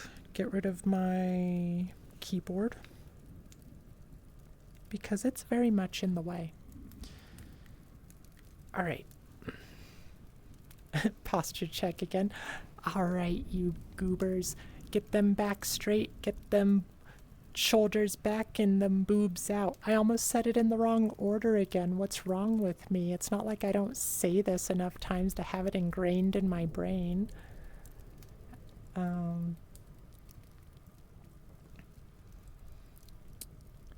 Did you see your knock knock joke? I did, I think. It was the one about like looking for your dog or something. Before we start, there is something very important. Oh, the posture check, Chris. You dork. But yeah, we do love the posture check here. Although we haven't seen Connor in a long time. He used to be like the one who redeemed it the most. Every time we do it, I think of Connor. I hope we see him again sometime. You're too drunk to get your imaginary boobas out. Your spiritual boobs. Everyone's got their spiritual boobs. All right. Let's go ahead and start the flick by Rainmaker Windwaker. And just as a reminder, this is the same author who did Black Eyed Susan and The Girl in 402. Still too drunk to get them out or up. Okay, fair enough, Sniper. The Flick by Rainmaker Windwaker. I don't know what's happening to me. I started a few days ago. I was on the bus and out of the corner of my eye I could see the person a few seats across from me. And it looked like they were staring at me. I couldn't tell for sure because they were just barely within the edge of my periphery. I thought maybe they were looking at something else, looking past me out the window or something. Could have been anything. But I subtly turned my head towards them and they weren't looking at me. They had their head down looking at their phone. I figured I mistook my peripheral vision. Again, they just looked like a vague blob of color from where I could see. And they were blonde, so maybe I mistook the hue of their skin for the hue of their hair. Things like that happen, I guess. I forgot about it. Then it happened again the next day. Different person, different seat. I could see them staring at me from the very edge of my vision. This time I was almost certain. They had long dark hair, and I could see that darkness on either side of the face shape. Light skin, or either side of the face-shaped, light skin-colored fuzzy blob. Vague dark points within that shape denoting eyes, nose, and mouth. They were looking at me. This time, I turned my head fast to meet their gaze, but again their head was down and they were on their phone. Their dark hair coming down and covering the side of their face. I couldn't have mistaken it this time. I was kind of freaked out by this point, but I chose to believe my eyes were playing tricks on me again. It was a long few days. I was in my head, fine. Then it happened again. This time in a restaurant. I could see them sitting in a booth parallel to my table. They were further away, so I couldn't make out specific details, but I could see that their body was facing forward and their head was turned and facing me. I decided not to turn my head, just to turn my eyes towards them really fast. It was the quickest way to get even a portion of my focused vision on them. So I did. And then I saw it. The flick. Oh, that's what I call it. For a split second, less than a split second, I saw them looking at me, but my brain didn't have enough time to process the image before they flicked to looking at the menu. I say flicked because it was too fast, too sudden, like a glitch. A single frame of animation out of place. I don't know if I would have even noticed it if I wasn't looking for it. The fourth time, it was a woman in the elevator of my building. I knew her. Her name was Darcy. We've had conversations before, but here she was, staring at me out of the corner of my eye. Every floor, all the way up. When we got to our floor, I turned my eyes really fast and saw the flick again. It was impossible. If her head really turned that fast, then her hair should have moved. I should see it bouncing, whooshing, then falling into place. Instead, it sat comfortably like it had always been there. Hi, X. It's good to see you. How are you doing? This is really bugging me. My hand is so out of sync. Oh, you said the punchline, Mugger? Wait. I don't see it. Where did you say the punch? Where does a lizard go when its tail falls off? Oh, yeah, I remember now. Retail store. You dork. Okay. There's our mid-story cheesy joke. You've started watching plain stuff, so your brain occupied to do the stretches. Lamau. Dork. Okay, let me get my place again. There we are. She looked at me, looking at her, and she smiled, like nothing had happened. I started seeing them more and more. Wait, Sniper, what? Maybe I misunderstood what you said, Sniper.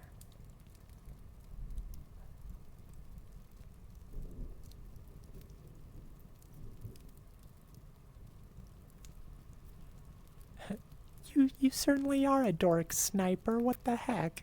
Each and every one of you is a dork. I know that because you wouldn't be here if you weren't a dork.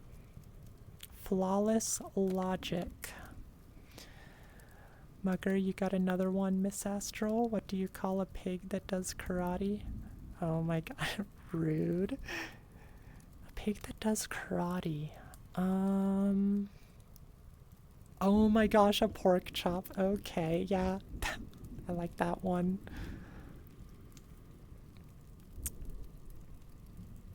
I started seeing them more and more. It began happening multiple times a day. I was so scared and so paranoid. I wanted it to stop, but I also had to see the flick again. I had to see what they looked like when they were looking at me. Sometimes I could see it, if I was fast enough, but I could never fully process the image. It was never there for long enough. I could never fully see them. My brain would try interpolating what they should look like, but for some reason it never matched. I had a feeling, just a feeling,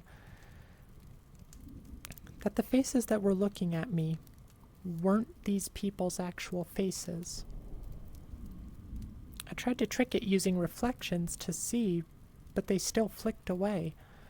I tried to take video, but it was the same.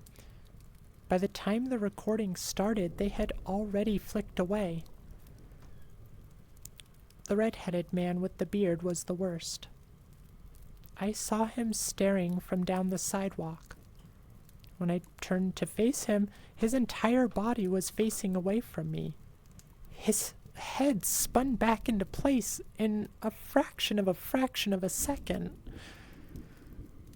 I don't know what they are. I don't know why this is happening to me. I think I noticed something I wasn't supposed to notice. I think they always watch us, using the eyes of others. We're just not supposed to catch them looking. I caught them looking, and now I can see them everywhere. Everyone stares at me all the time. I thought isolation was the answer, but then I caught the reflection in my mirror staring at too. I am never alone. I don't know what to do. I don't know how to stop it. I don't know what they want. If you think someone might be staring at you out of the corner of your eye, don't look. Please don't look. The end. I liked that one. That is the sort of story that I like to call those sorts of stories just like classic creepypasta, even if it's not like an actual oh my gosh, I'm hitting my headset so much today. Even if it's not like an actual classic, it's in the same style as a lot of those classic creepypastas where it's very straightforward, short, to the point, and it's the sort of things that like you read them, it's a little bit of a chill, and the sort of story that you would tell around a campfire, or like the origin of creepypasta, send through an email or something. You wrote this one night because it actually happened to me. Oh my gosh, that's so unnerving, Rainmaker. But that's where the best horror comes from, though, I think, is when the author or filmmaker, creator, whatever it is, it's when they focus in on one of those actual fears that they experience and they decide to expand on it. God, don't make me hungry. It's almost 1 a.m. I'm getting pretty hungry myself. I need to go eat some dinner. Why am I so... Oh, my leg is gone. That's why. What did I lose? I lost my tracker. There we go. That's better. I looked down and my leg was just gone, you guys. My hand is still janky. Like, my actual hand is like right here. And so like where this hand is, that's where this hand is supposed to be. You lost your leg? Go get it. I don't know where to look, Sniper. I lost it.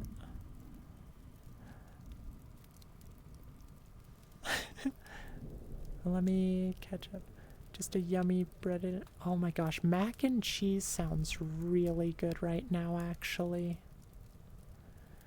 Well, what did you all think of? What did y'all think of the flick?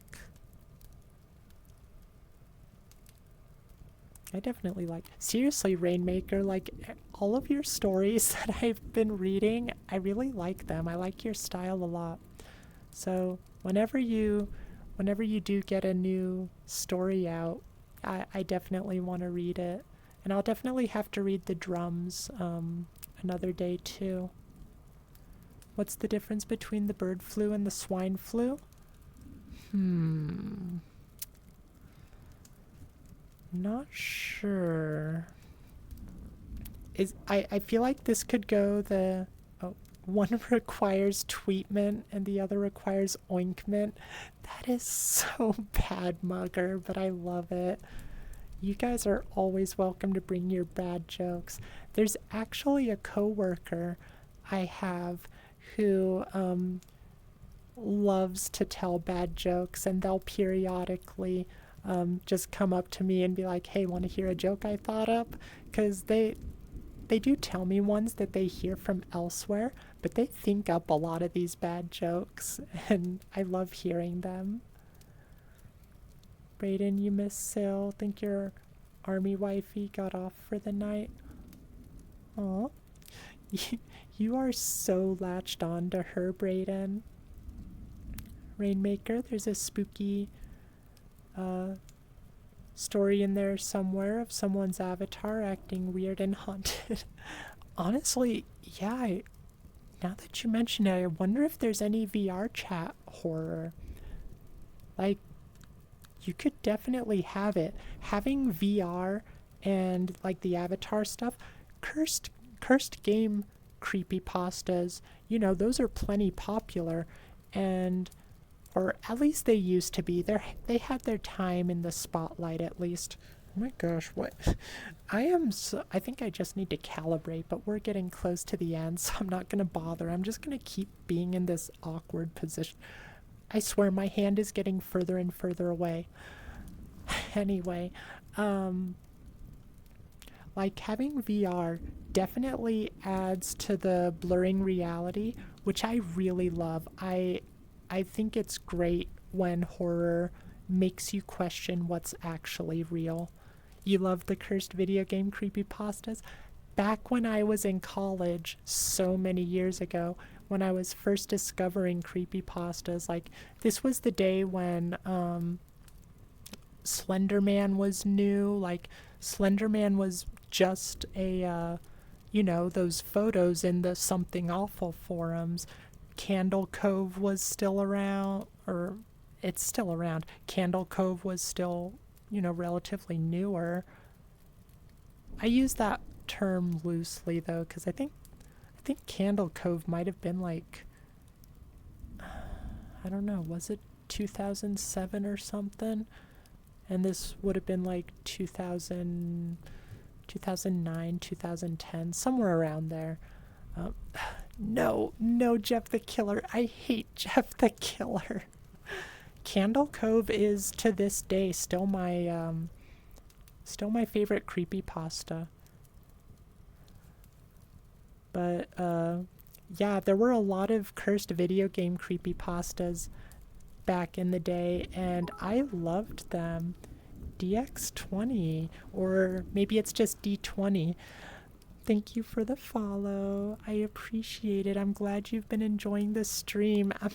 I'm trying my best to give proper head pats, but my goodness, it's okay. So my hand is like here now. It is definitely getting further away. This is so rude.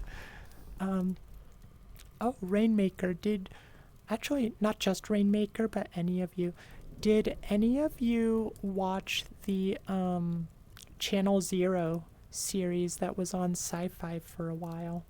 They took some creepypastas and turned them into like series.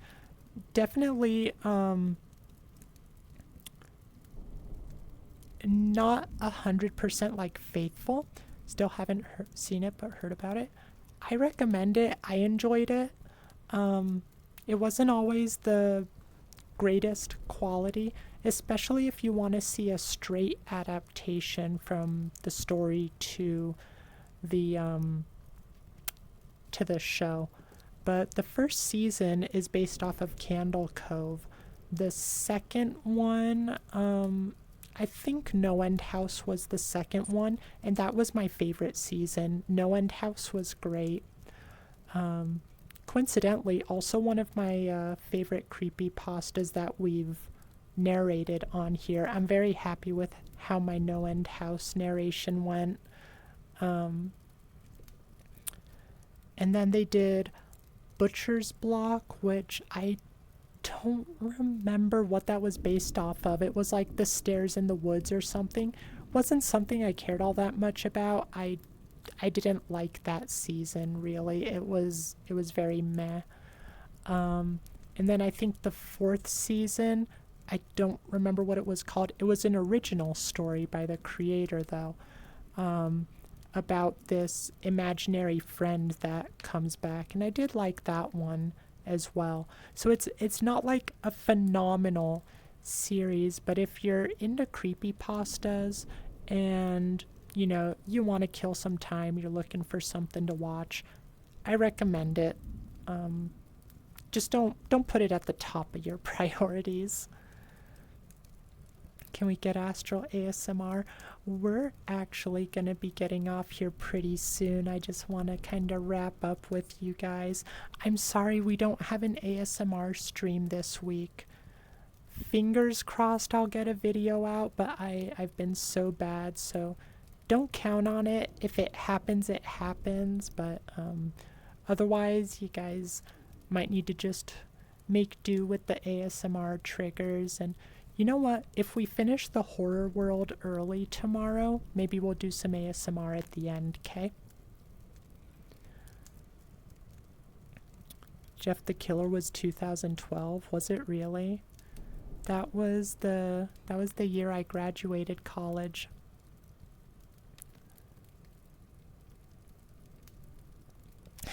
Another joke mugger. Let's hear it. Whispered positive affirmations. 10-4 oorah. Okay, so you want me to just whisper that? I can do that. Oh, geez. Sorry, my tracking is wonky, so it won't be the best in that regard. 10-4 oorah. 10-4 oorah. Brady, you're doing great. Just keep up, Brady. Oorah. I don't know. Oorah just, Oh, okay. I get it. You gotta use plain English with me. I'm simple. Okay. You've done a great job today, Brady. Even though my tracking is freaking out, you deserve only the best. And you will get only the best. You have a loving girlfriend who is so happy to be with you. And you two will be so happy together for a long time. That bird thing is horrifying. What bird thing?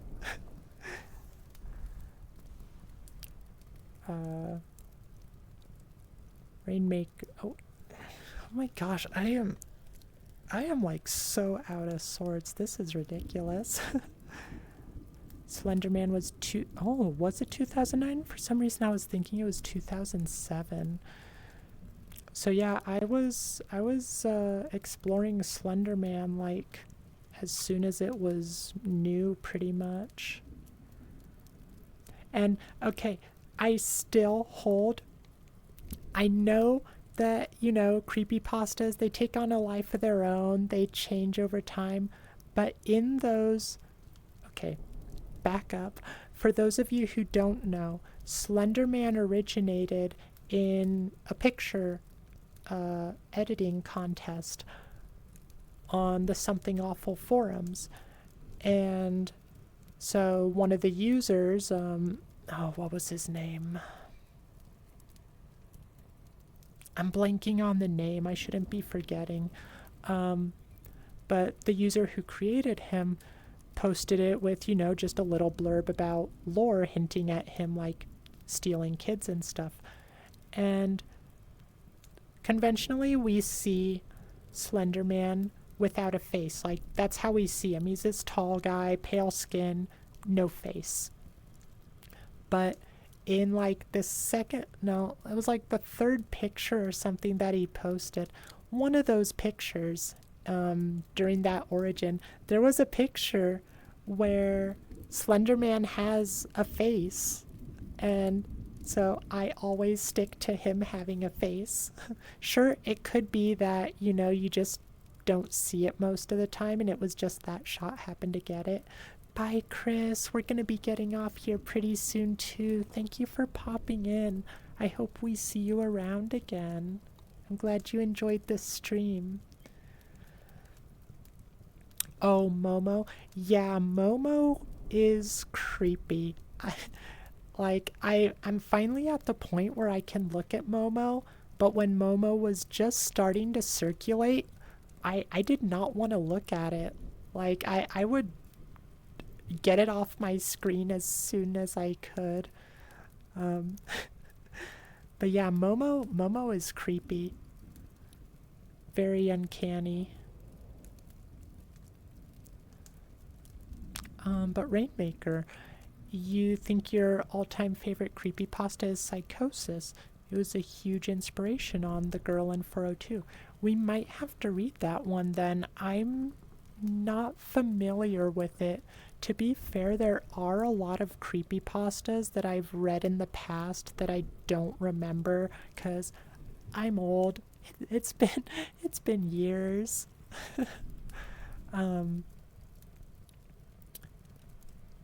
But yeah, I'm the dork now, Brayden. I'm always the dork. But yeah, we might have to read Psychosis. I'll have to remember that one.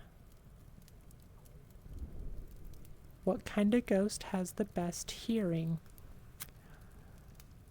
Okay.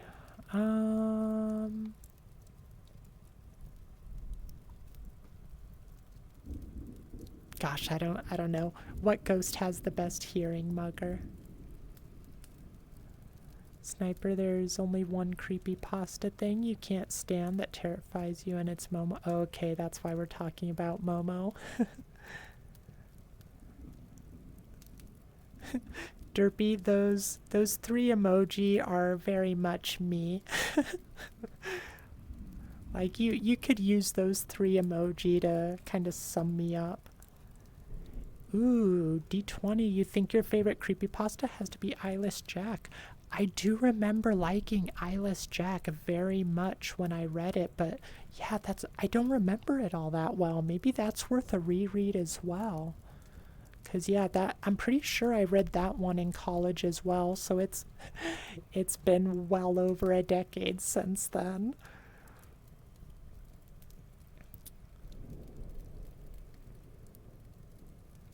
Sniper, you can't look at it, it terrifies you. Totally get that. It's like I was just, ooh, Russian Sleep Agent or Russian Sleep Experiment? Because I know Russian Sleep Experiment, that one's a class. Okay, yeah, Experiment. Russian Sleep Experiment is a classic.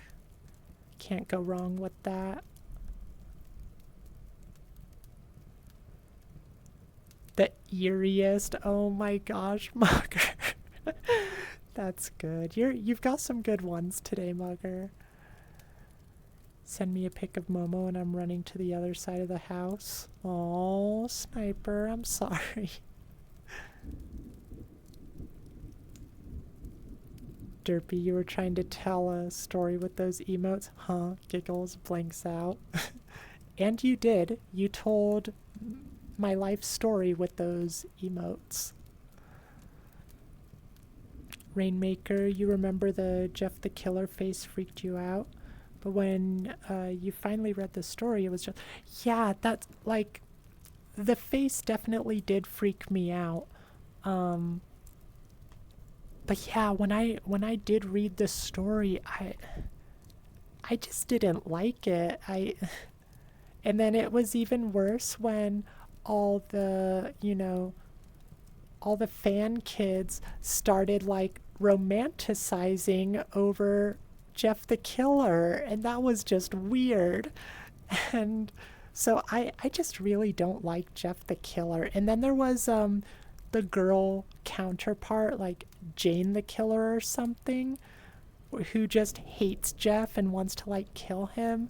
And she was slightly better, but only because she wants to get rid of Jeff.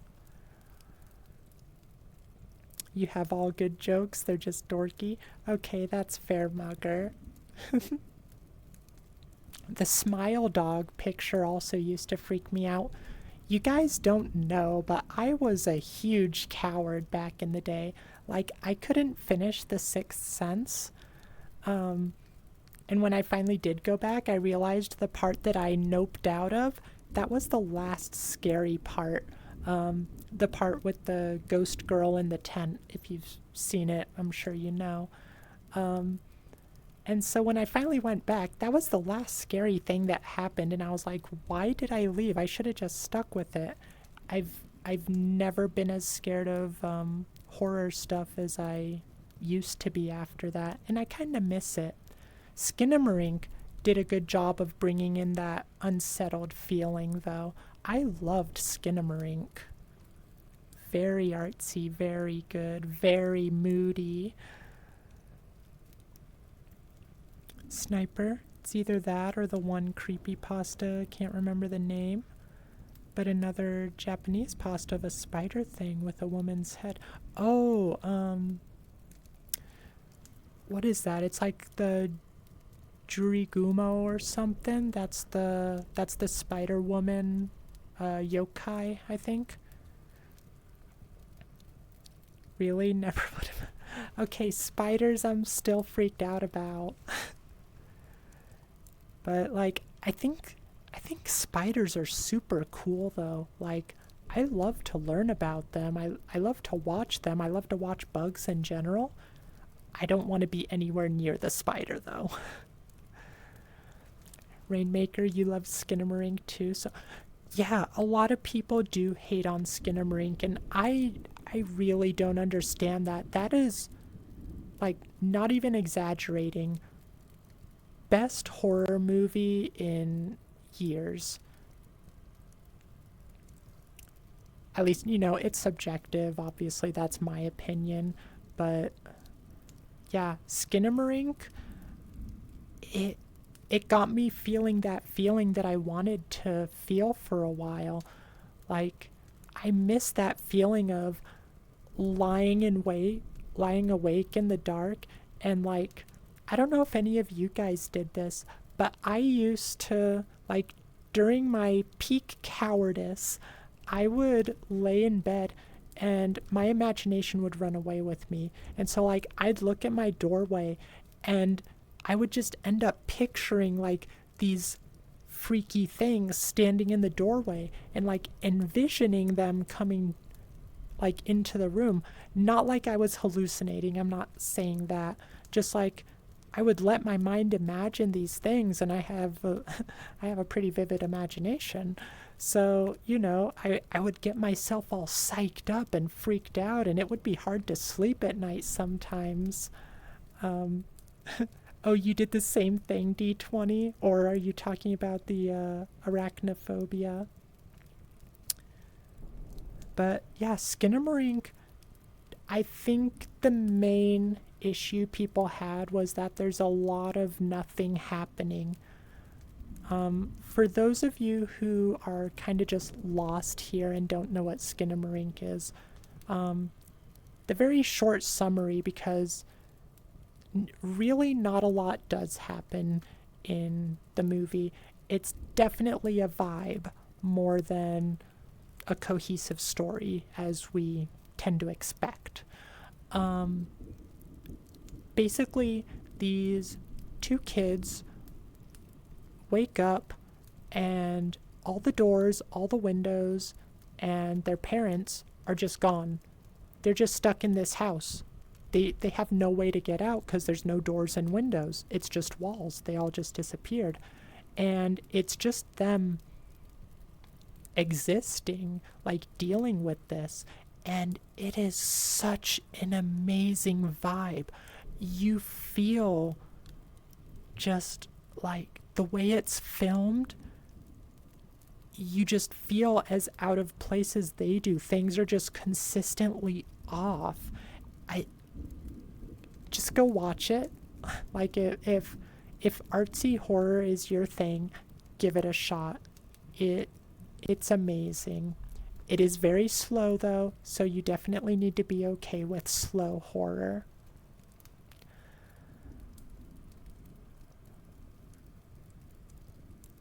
Rainmaker, you did the same thing, except you envisioned them on the ceiling. Ooh, okay, yeah, I did that before too. Mostly for me, it was in the doorway though.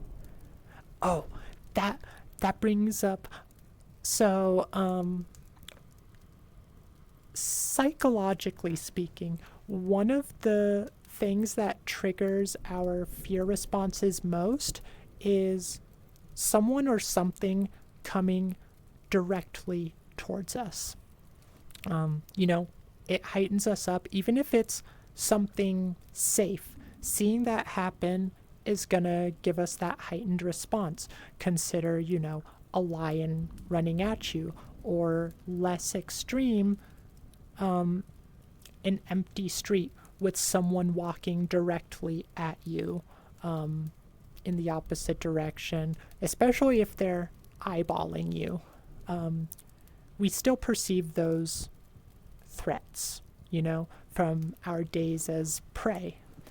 Anyway, going forward with that in mind, I love the scene in, I forget if it's Insidious 1 or 2. It's Insidious 2. There's a scene in Insidious 2 where one of the characters looks towards a closet and then someone runs out of it. And it doesn't look like spooky. I joke and call it the junkie ghost because it just looks like, some disheveled woman. But that one scene, that is one of my favorite scares in horror movies because she doesn't look super ghostly. It just looks like a woman ran out of the closet and she obviously shouldn't have been there. So pairing that with what I used to do with imagining, those creepy entities in my doorway, thinking about if I was just laying in bed and a woman ran out of my closet like that, that would be one of the scariest things that could happen.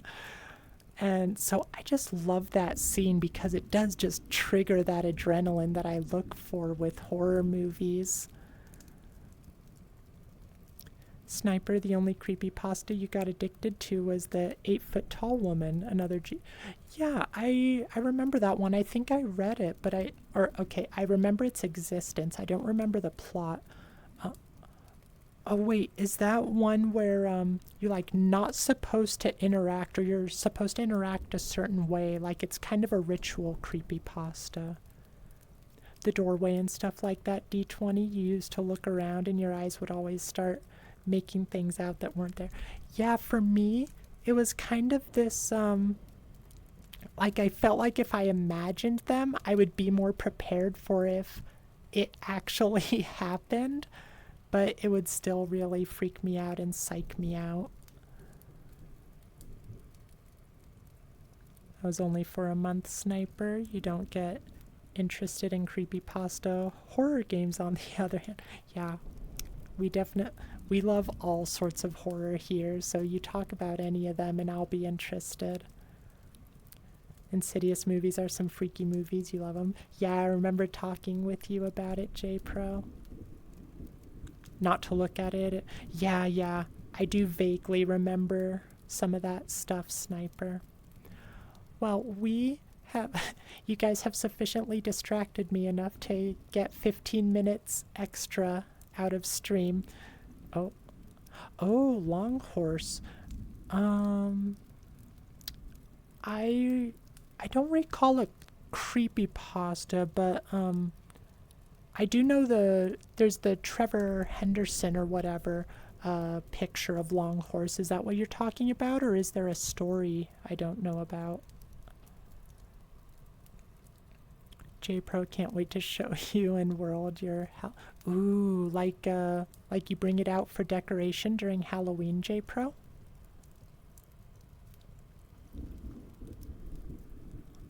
But you guys have sufficiently distracted me and gotten 15 extra minutes out of stream, so we should probably call it here. Oh, there's an SCP version of Long Horse too? Interesting. Oh, a Minecraft town. Okay. Okay, yeah, D20. I know what you're talking about then. Yeah, Long Horse is a good one. I like all of Trevor Henderson's art is very, very good. Chat yapping wins again, especially when you guys talk about horror. That's like, if I was autistic, that would be my special interest. um, but yeah, let's go ahead and get ourselves off of here. Do we want to raid someone? I think only if someone particularly pops out at me.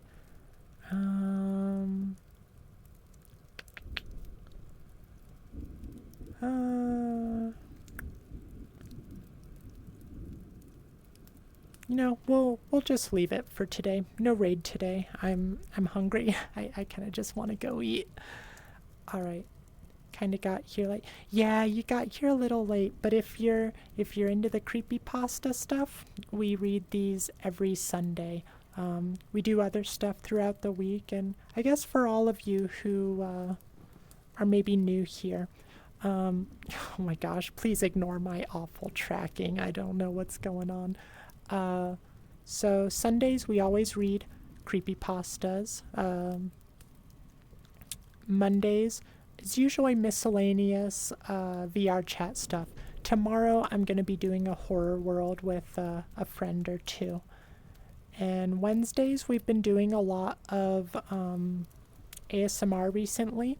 But this Wednesday we are actually doing a viewer's choice community day. So if you're interested in helping decide what we play, there is a poll up right now in our Discord that is linked below, or you can do !Discord in chat and it'll give you the link there. So if you're interested in joining in on community day, go ahead and give a vote there to help decide what we play. Currently Lethal Company is winning, at least last I checked. And then Friday, we are going to play Lily's Well. We always play a horror game on Friday, except when we're doing D&D. We're going to be doing every other week. And that is essentially our weekly lineup. So I hope there is something else in there that you're interested in, or, you know, you can just pop in for the Creepypasta Sunday streams. However you guys want to enjoy this stream, I am totally okay with that. Hello, Bright Starlight. How are you doing? You caught me just at the end as we're about to get off. I hope you're having a wonderful day, though. Let me catch up on these chat messages again. Now you're going to play a horror game tomorrow? Might stream. Ooh, Sniper. I'd definitely be interested in seeing it. Been fun, Astral. Well, thanks for the stream. Love hearing the story and talk. Yeah, it's a lot. Seriously, you guys want to get me distracted? Just start talking about horror. I will definitely just start rambling. But I hope you all have a wonderful... Oh, we need to give you one more hug. I hope y'all have a wonderful, wonderful rest of your day. And I hope if I don't see you tomorrow, I hope tomorrow goes well for you also. Let's get that stream ending screen. D20, you said D&D. That's all you need to hear. You'll most definitely be here again. We're not like amazing D&D players though. So this Friday will be a horror game, but the following Friday will be D&D. We're going to go back and forth between the two. And it won't be me streaming it. It'll be Reborn Stories who is doing the stream, but I'll be on it. And you can find them linked on the Discord, or I will also add them to my suggested streamers at the bottom of the Twitch, my Twitch channel. But I think that's it. Every other week on Friday. Yes, thank you, Derpy. Thank you for posting that. It's so much, it's a pain to do any of that sort of stuff in VR. But we'll wait for Derpy to shout out that channel. I will see you all tomorrow, or oh, it's on cool. Okay. Well, I'll get it in the suggested streamers. I will see you all later. Eat good food. Stay hydrated. I love y'all very much. Be good to yourselves and each other. And, oh, perfect. Thank you, Derpy. There it is if you want it. I will see you all later. Bye, everyone.